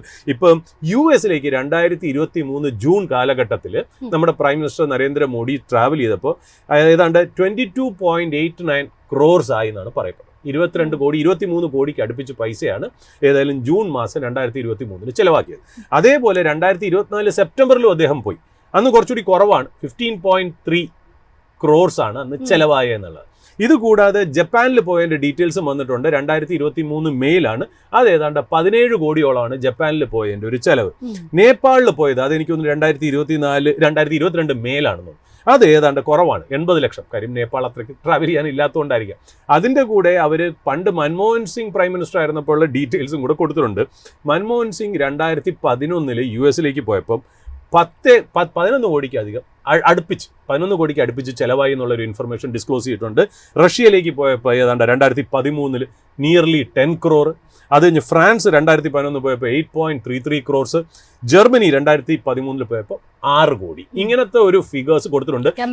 കമ്പാരിസൺ ഈ മൻമോഹൻ സിംഗിന്റെ കാലത്തുള്ള ഫിഗേഴ്സ് കൊടുക്കുമ്പോൾ അതിന് ഈ ഫോറിൻ എക്സ്ചേഞ്ചിന്റെ കൺസിഡറേഷൻ എടുത്തിട്ടില്ല കേട്ടോ. അതില്ലാത്ത ഒരു ഫിഗർ ആണ് കൊടുത്തേക്കണം എന്നുള്ളത്. ഇതൊരു എന്താ പറയുക, ഞാനൊരു ഫൺ എന്റർടൈൻമെന്റ് ഭാഗത്തിന് വേണ്ടി പറഞ്ഞു എന്നുള്ള കാര്യം വെച്ചാൽ ജനങ്ങൾ അറിയണമല്ലോ ചിലവ്. അതുകൊണ്ടാണല്ലോ ലോക്സഭയിലും രാജ്യസഭയിലും ഇതേപോലെ ഒരു ഇൻഫർമേഷൻ വെച്ചത്. ആ ഇൻഫർമേഷൻ നിങ്ങൾക്ക് മറ്റുള്ള ചാനലുകളിൽ നിന്നോ മറ്റുള്ള മീഡിയകളിൽ നിന്നോ മറ്റുള്ള സോഴ്സുകളിൽ നിന്നോ നമ്മുടെ പ്രേക്ഷകർ അത് കിട്ടിയില്ലെങ്കിൽ അത് അറിയിക്കുക എന്നുള്ള റെസ്പോൺസിബിലിറ്റിയും കൂടെ മൈഫിൻ ചെയ്തു എന്നുള്ളതാണ്. അപ്പോൾ ഈ ഡീറ്റെയിൽസ് എനിക്ക് കോഡീകരിച്ച് തന്നത് നമുക്ക് റമീസ് ആണ്. അപ്പോൾ റമീസിന് ഒരുപാട് നന്ദി. റമീസ് കമ്പൈൽ ചെയ്ത ഒരു ഇൻഫർമേഷനാണ് ഇത്. രണ്ടാമത് ഒരു കാര്യം കൂടെ എനിക്ക് പറഞ്ഞു വെക്കേണ്ടതായിരുന്നു. ഇത് വളരെ ഇമ്പോർട്ടൻ്റ് ആയിട്ടൊരു കമ്പനി, US ബേസ്ഡ് ഒരു ഫാർമ കമ്പനി ഉണ്ട്, എലി ലില്ലി എന്ന് പറഞ്ഞു. ഈ എലി ലില്ലിയുടെ ഒരു മേജർ ഡ്രഗ് ഇന്ത്യൻ മാർക്കറ്റിലേക്ക് അവർ ഇൻട്രൊഡ്യൂസ് ചെയ്യുന്നുണ്ട്. ഇതിന്റെ പ്രത്യേകത എന്ന് വെച്ചാൽ ഈ ഒബേസിറ്റി, തടി കുറയ്ക്കാനും ടൈപ്പ് 2 ഡയബറ്റീസിന് വേണ്ടിയിട്ടുള്ള ഒരു ഡ്രഗ് ആണ്. ഏറ്റവും കൂടുതൽ വരുന്ന ഇന്ത്യയിൽ തന്നെ 100 മില്യണിൽ കൂടുതൽ ആൾക്കാർ ഡയബറ്റിക്കുമാണ് ഒബേസിറ്റിയും ഉള്ള ഒരു രാജ്യമാണ് ഇന്ത്യ എന്ന് പറയുന്നത്. അപ്പോൾ അത് അവർ ഇറക്കിയെന്ന് വെച്ചാൽ ഈ ടാബ്ലറ്റ് കഴിക്കുന്നതിന്റെ കൂടെ പ്രോപ്പർ എക്സസൈസും ഡയറ്റും അണ്ടർ എ ഫിസിഷ്യൻസ് ഓർ ഡോക്ടറിന്റെ നിരീക്ഷണത്തിൽ ഇത് ഉപയോഗിക്കുകയാണെങ്കിൽ നല്ല രീതിയിൽ വെയിറ്റ് കുറയും എന്നുള്ളതാണ് പറയുന്നത്. അതെനിക്ക് തോന്നുന്നു എന്താ പറയുക, ഒരു ഹയസ്റ്റ് ലെവലിൽ 21.8 കിലോഗ്രാം വരെ കുറഞ്ഞ സിറ്റുവേഷൻസ് ഉണ്ട്. ലോവസ്റ്റ് ലെവലിൽ ഏതാണ്ട് 18.4 കിലോഗ്രാം വരെ കുറഞ്ഞ അനുഭവങ്ങൾ പലരും ഷെയർ ചെയ്തിട്ടുണ്ട്. കറക്റ്റ്. അപ്പൊ ഈ പറയുന്ന പോലെ അതിന്റെ ഒരു പ്രത്യേകത എന്ന് വെച്ചാൽ ഒരു മാസമാണ് ഇത് പ്രിസ്ക്രിപ്ഷൻ വഴി നമ്മൾ എടുക്കേണ്ടത്. വീക്കിലി ഒരു ഷോട്ടാണ് നമ്മൾ എടുക്കേണ്ടത്. ഇതിന്റെ വില എത്രയെന്നറിയോ? ഈ ഡ്രഗിന്റെ പേര് മൗഞ്ചാരോ, MOUNJARO. ഇതാണ് ആ ഡ്രഗിന്റെ പേര്. ഈ ഡ്രഗിന്റെ വില എത്രയെന്നറിയോ? അതായത് 2.5 mg പെർ വാലിന് അങ്ങനെ എങ്ങാണ്ടാണല്ലോ ഇതിന്റെ പറയുന്നത്. 2.5 mgക്ക് 3500 രൂപ, റൈറ്റ്? 5 mgക്ക് ഏതാണ്ട് 4375 രൂപ. ഇതാണ് അതിന്റെ വില. അതായത് ഒരു മന്ത്ലി ഡോസ് നമ്മൾ എടുക്കുകയാണെങ്കിൽ ഇന്ത്യയിൽ ഏതാണ്ട് 14,000 to 17,000 രൂപ വരെ. It is A costly. നമ്മൾ പണ്ടൊക്കെ എന്റെയൊക്കെ ചെറുപ്പത്തിൽ പറയും ഈ ഡയബറ്റീസ് പൈസക്കാരുടെ അസുഖമാണെന്ന് പറയുന്ന പോലെ. അപ്പൊ അതിന്റെ നല്ല ഫുഡ് കഴിക്കുന്നതുകൊണ്ടാണ്. അപ്പോൾ ഈ 14,000 തൊട്ട് 17,000 രൂപ വരെയാണ് ഒരു മന്ത്ലി ഡോസിന് അതിന്റെ വില വരണം. അതിന്റെ രസം കൂടെ കേൾക്കുക. അതായത് US-ൽ ഈ ഡ്രഗിന്റെ വില 86,000 തൊട്ട് 1 ലക്ഷം രൂപയാണ്. അതാണ് ഇന്ത്യയിൽ ഈ വരുന്നത്. അതായത് ഇത് സെമാഗ്ലൂട്ടൈഡ് എന്ന് പറഞ്ഞിട്ട് നമ്മുടെ നോവോ നോർഡിസ്ക് എന്ന് പറഞ്ഞ വേറെ ഫാർമ കമ്പനിക്ക് അവർക്കും ഉണ്ട് ഇതേപോലെ ഡ്രഗ്. അത് ഇറങ്ങിയിട്ട് കുറച്ച് നാളായി ഇന്ത്യയിൽ. ഇപ്പം നമ്മൾ പറയുന്നത് എലി ലിലിയുടെ പുതിയ ഡ്രഗിനെ കുറിച്ചാണ്. ഇതിന്റെ ആ പേറ്റന്റ് കാലം കഴിഞ്ഞു കഴിഞ്ഞാൽ അതങ്ങനെയാണല്ലോ, അതായത് പേറ്റന്റ് കാലഘട്ടത്തിലാണല്ലോ അമേരിക്കയിൽ ഈ ഫാർമ കമ്പനീസിന്റെ ഡ്രഗിന് ഇത്രയും വില. അവിടെ പേറ്റന്റ് പോയി കഴിയുമ്പോൾ അത് ജനറിക് ഡ്രഗായി മാറുന്നു. ഈ ജനറിക് ഡ്രഗായി മാറുമ്പോൾ ഇന്ത്യയിലേക്ക് അത് ഒരു കരച്ചിൽ. പിന്നെ അത് അവിടെ, അതായത് ഇപ്പോൾ $40 $25 ഒക്കെ ആയിരിക്കും ഒരു ടാബ്ലറ്റിന് അവിടുത്തെ വില പേറ്റന്റ് സമയത്ത്. അത് ഒരു കാലഘട്ടം കഴിയുമ്പോൾ അത് ജനറിക് ഡ്രഗ് ആവും. പേറ്റന്റ് ഉള്ളപ്പോൾ ഏതാണ്ട് അത് ഉണ്ടാക്കുന്ന കമ്പനിക്ക് മാത്രമേ അതിന്റെ റൈറ്റ്സ് ഉള്ളൂ. അതുകൊണ്ടാണ് ഇത്ര കോസ്റ്റ്ലി ആയിട്ടിരിക്കുന്നത്. പേറ്റന്റ് കഴിയുമ്പോൾ അതൊരു ജനറിക് ഡ്രഗായി, അതായത് ആർക്ക് വേണമെങ്കിലും ഉണ്ടാക്കാം എന്നുള്ളത്. അപ്പോൾ അവിടെയുള്ള ഫാർമ കമ്പനീസ് ഇതിന്റെ പ്രൊഡക്ഷൻ കോൺട്രാക്ട് മാനുഫാക്ചറിംഗ് ആയിട്ട് ഇന്ത്യൻ കമ്പനികൾക്ക് കൊടുക്കും. അതാണ് ഇന്ത്യൻ ഫാർമ കമ്പനിയുടെ ഒരു ഓപ്പർച്യൂണിറ്റി എന്ന് പറയുന്നത്.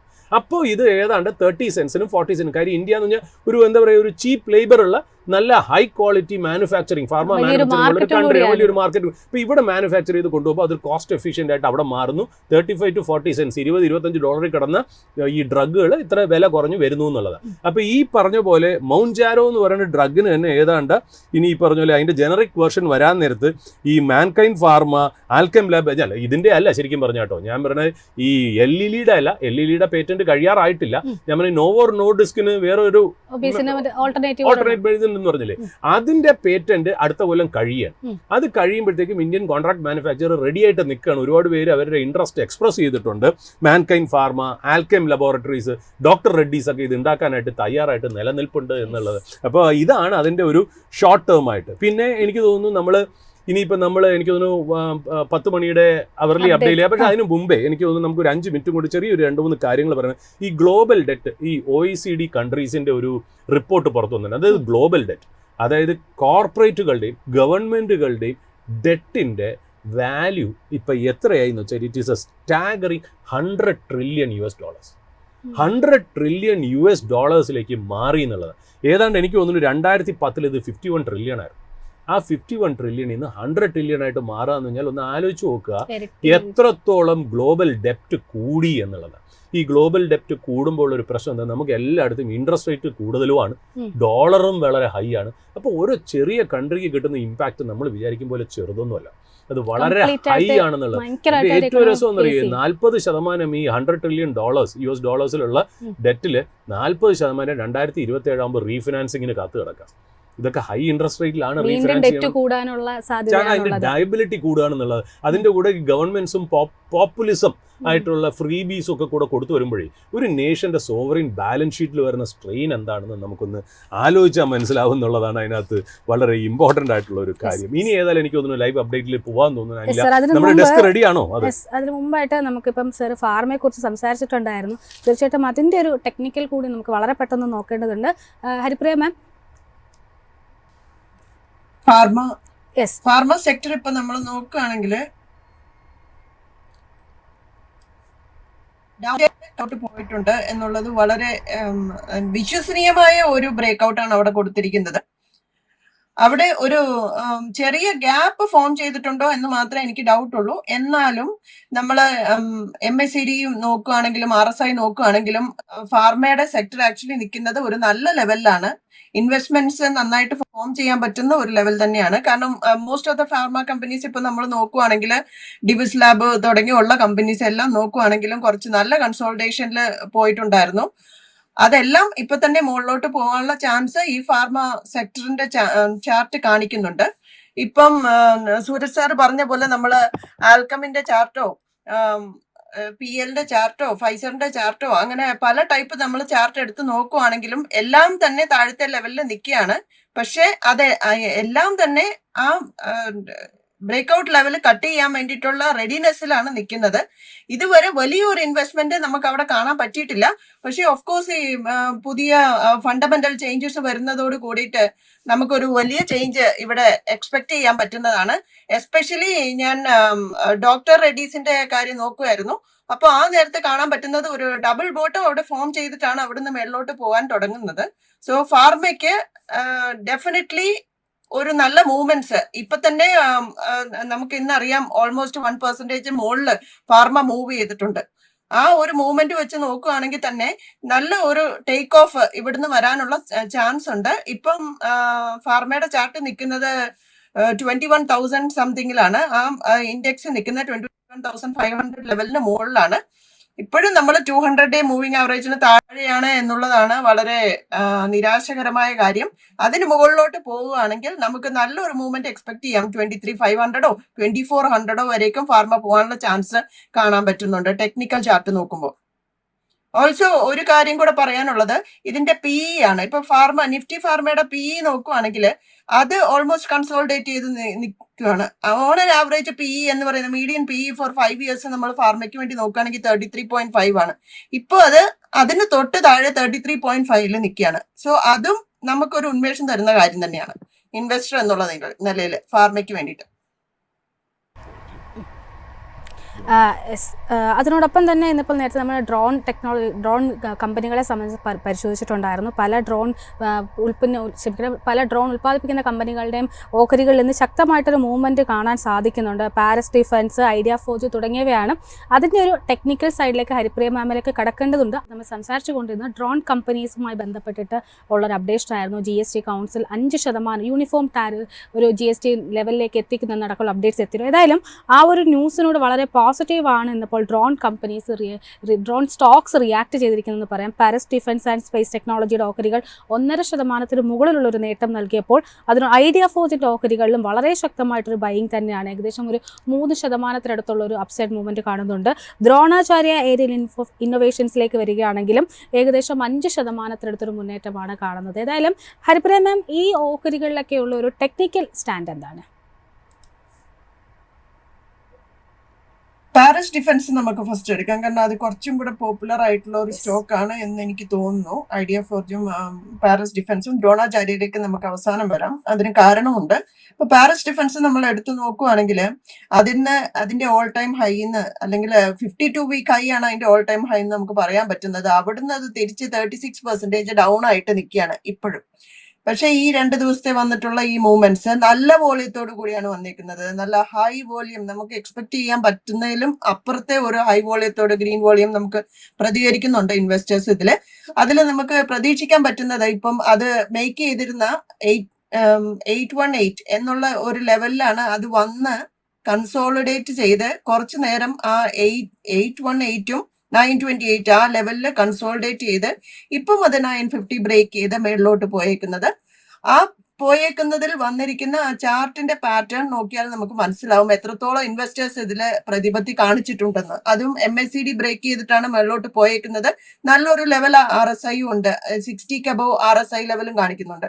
നമുക്ക് കാണാൻ പറ്റുന്നത് ഇവിടെ നിന്ന് ഒരു 15% അപ്സൈഡ് ആയിട്ട് 1180 എന്നുള്ള ലെവലിലേക്കുള്ള ചാട്ടത്തിന് ഏകദേശം ഈ സ്റ്റോക്ക് റെഡിയാണ് എന്നുള്ളതാണ്. ഈ മൂവ്മെന്റ് വെച്ച് കുറച്ച് ദിവസങ്ങൾക്കുള്ളിൽ ഈ ഒരു മൂവ്മെന്റ് നമുക്ക് കാണാനുള്ള ചാൻസ് ഉണ്ട്. പക്ഷെ ഒരു കാര്യം നമ്മൾ ഇപ്പോഴും ശ്രദ്ധിക്കേണ്ടത്, ഇത് ഇപ്പോഴും 200-ഡേ മൂവിംഗ് ആവറേജിന്റെ ഒക്കെ അടുത്ത് തന്നെയാണ് നിൽക്കുന്നത്. അതുകൊണ്ട് ഒരു പക്ഷേ ഇത് താഴോട്ട് പോവുകയാണെങ്കിൽ വീണ്ടും 800 ലെവലിൽ പോകാൻ സാധ്യതയുണ്ട്. അതുകൊണ്ട് ഇന്നലെ മേക്ക് ചെയ്ത ഹൈ ആയിട്ടുള്ള, അതായത് നമ്മളിപ്പോ നോക്കുവാണെങ്കിൽ ആ ഹൈ ലെവല് 1000 സംതിങ് ലെവലാണ് വന്നിരിക്കുന്നത്, 1019 ആക്ച്വലി. ആ ഒരു ലെവല് ബ്രേക്ക് ചെയ്ത് മുകളിലോട്ട് പോവുകയാണെങ്കിൽ നമുക്ക് വീണ്ടും 1150 ലെവൽസിലോട്ട് പോകാൻ പറ്റുന്നുണ്ട്. ഇപ്പൊ നമ്മൾ ഐഡിയ ഫോർജ് അതുപോലെ തന്നെ നോക്കുകയാണെങ്കിൽ അവിടെയും നല്ലൊരു മൂവ്മെന്റ് വന്നിട്ടുണ്ട്. ആക്ച്വലി ആ ഹൈ വോളിയം വന്നേക്കുന്നത് 19th മാർച്ചിനാണ്. ആ ഹൈ വോളിയം വന്ന് ഉണ്ടാക്കിയിരിക്കുന്ന ആ ക്യാൻഡിൽ നോക്കുകയാണെങ്കിൽ ഒരു എലിഫന്റ് ക്യാൻഡിൽ എന്ന് തന്നെ പറയാം. അതുപോലെ ഒരു വലിയ ഗ്രീൻ ക്യാൻഡിലാണ് അത് ഉണ്ടാക്കിയിരിക്കുന്നത്. ആ പാറ്റേൺ ശ്രദ്ധിച്ചാൽ നമുക്ക് മനസ്സിലാവും അത് ഇപ്പോഴത്തെ ആ ഡൗൺ ട്രെൻഡിനെ, ഇത് വന്നിരിക്കുന്ന ആ ഡൗൺ ട്രെൻഡ് എപ്പോൾ മുതലാണെന്ന് നോക്കിയിട്ടുണ്ടെങ്കിൽ ജാനുവരി മുതലുള്ള ഒരു ഡൗൺ ട്രെൻഡിന്റെ ഒരു ലൈൻ ഉണ്ട്. ആ ലൈൻ ബ്രേക്ക് ചെയ്താണ് അത് മേളിലോട്ട് പോയേക്കുന്നത്. അപ്പോൾ ഒരു സസ്റ്റൈനബിൾ ഡൗൺ ട്രെൻഡ് അത് ബ്രേക്ക് ചെയ്ത് അത് ഒരു സസ്റ്റൈനബിൾ ആയിട്ടുള്ള അപ് ട്രെൻഡിലേക്കുള്ള ഒരു മൂവ്മെന്റിലേക്കുള്ള ഒരു പാതയായിട്ട് നമുക്ക് പ്രതീക്ഷിക്കാൻ സാധിക്കും. കാരണം ആ ഡൗൺ ട്രെൻഡിനെ ബ്രേക്ക് ചെയ്ത് വരുമ്പോൾ ഇവിടെ ഒരു ചെറിയ റീടെസ്റ്റും ഇത് നടത്തിയിട്ടുണ്ട്. സോ ഒരു ചെറിയ ഇൻസൈഡർ ക്യാൻഡിൽ ഫോം ചെയ്തിട്ടാണ് വേറൊരു ഗ്രീൻ ക്യാൻഡിൽ അത് ഫോം ചെയ്യാൻ റെഡി ആയിട്ട് നിൽക്കുന്നത്. ഇത് കുറച്ചും കൂടെ വിശ്വസനീയമായിട്ട് നമുക്ക് പ്രതീക്ഷിക്കാം. ഇവിടെയും ഈ ഗ്രീൻ ക്യാൻഡിൽ ഫോം ചെയ്ത് കഴിഞ്ഞ ദിവസം ഉണ്ടാക്കിയ, അതായത് 19th മാർച്ചിൽ ഉണ്ടാക്കിയിരിക്കുന്ന ആ ക്യാൻഡിലിന്റെ ഹൈ ആയിട്ടുള്ള 396 എന്നുള്ള ലെവൽ ബ്രേക്ക് ചെയ്ത് മുകളിലോട്ട് പോവുകയാണെങ്കിൽ നമുക്കൊരു 16% 15% അപ്സൈഡ് പ്രതീക്ഷിക്കാൻ പറ്റുന്നതാണ്. നമ്മൾ ദ്രോണാചാര്യയിലോട്ട്, ഇപ്പൊ അല്ല പറഞ്ഞ പോലെ ദ്രോണാചാര്യയിലോട്ട് മടങ്ങി വരികയാണെങ്കിൽ ഇവിടെ ഒരു ചെറിയ മൂവ്മെന്റ് നടന്നിട്ടുണ്ട് എന്നുള്ളത് വാസ്തവം തന്നെയാണ്. പക്ഷേ ഗ്രീൻ വോളിയം ഇതുവരെയും അത്രയ്ക്കും നന്നായിട്ട് വന്നിട്ടില്ല. സ്റ്റിൽ MACD ക്രോസ് ചെയ്യണോ വേണ്ടയോ എന്നുള്ള ഒരു ലെവലിൽ നിൽക്കുകയാണ്. RSI നോക്കുകയാണെങ്കിലും അത് ജസ്റ്റ് 40 ആകാൻ വേണ്ടിയിട്ട് പ്രതീക്ഷിച്ചുകൊണ്ട് നിൽക്കുകയാണ്. നമുക്കിവിടെ അത്രയും വലിയൊരു മൂവ്മെന്റ് ഇപ്പൊ പാരൽസ് ഡിഫൻസിലും ഐഡിയ ഫോർജിലും കണ്ടിട്ടുള്ള അത്രയും നല്ല ഒരു ചാർട്ട് പാറ്റേൺ എനിക്ക് ഇവിടെ പ്രതീക്ഷിക്കാൻ പറ്റുന്നില്ല.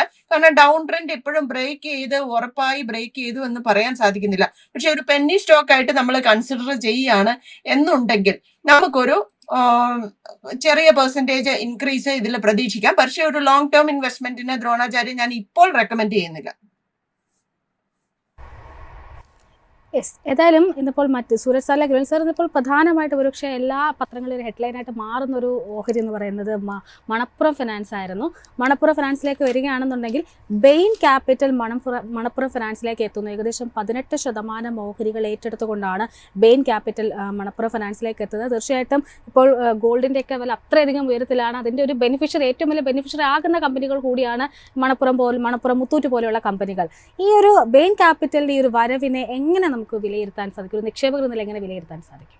അനില, നമ്മുടെ റിസർച്ച് ഡെസ്ക് നിഖിൽ കുറച്ച് കാര്യങ്ങൾ കമ്പൈൽ ചെയ്തിട്ടുണ്ട്, കുറച്ച് ഇൻഫർമേഷൻ. അത് ഞാൻ എന്തായാലും തീർച്ചയായിട്ടും എനിക്ക് ഉറപ്പായിരുന്നു ഈ മണപ്പുറം ഫിനാൻസിനെ കുറിച്ചുള്ള ചോദ്യം വരും. കാര്യം അതൊരു കേരള കമ്പനിയാണ്, അത് ബെയിൻ ക്യാപിറ്റൽ. ഇത് കുറച്ച് നാൾ മുമ്പേ നമുക്കൊരു ഒരു സോഴ്സ് ബേസ്ഡ് ആയിട്ടുള്ള ഒരു റൂമർ ഉണ്ടായിരുന്നു ബെയിൻ ക്യാപിറ്റൽ തന്നെ ഏറ്റെടുക്കുന്നുള്ള. ഫൈനലി ആ ന്യൂസ് വന്നിരിക്കുന്നു എന്നുള്ളതാണ്. അപ്പോൾ അതിനകത്ത് ഈ എക്സിസ്റ്റിംഗ് ഷെയർ ഹോൾഡിംഗ്, അതായത് December 31, 2024 ക്ലോസിംഗ് വെച്ച് നോക്കുമ്പോൾ പ്രൊമോട്ടേഴ്സിന് 35.3% സ്റ്റേക്ക് ഉണ്ട്. അതെന്ന് വെച്ചാൽ Shri Nandakumar and family 35.3%.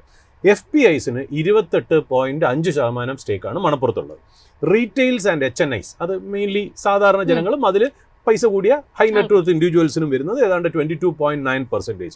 Domestic institution investors, അത് മ്യൂച്വൽ ഫണ്ട് ആവാം, ഇൻഷുറൻസ് കമ്പനീസ് ആവാം, എന്തോ ആയിക്കോട്ടെ, അവർക്ക് ഏതാണ്ട് 7.9% ഉള്ളൂ.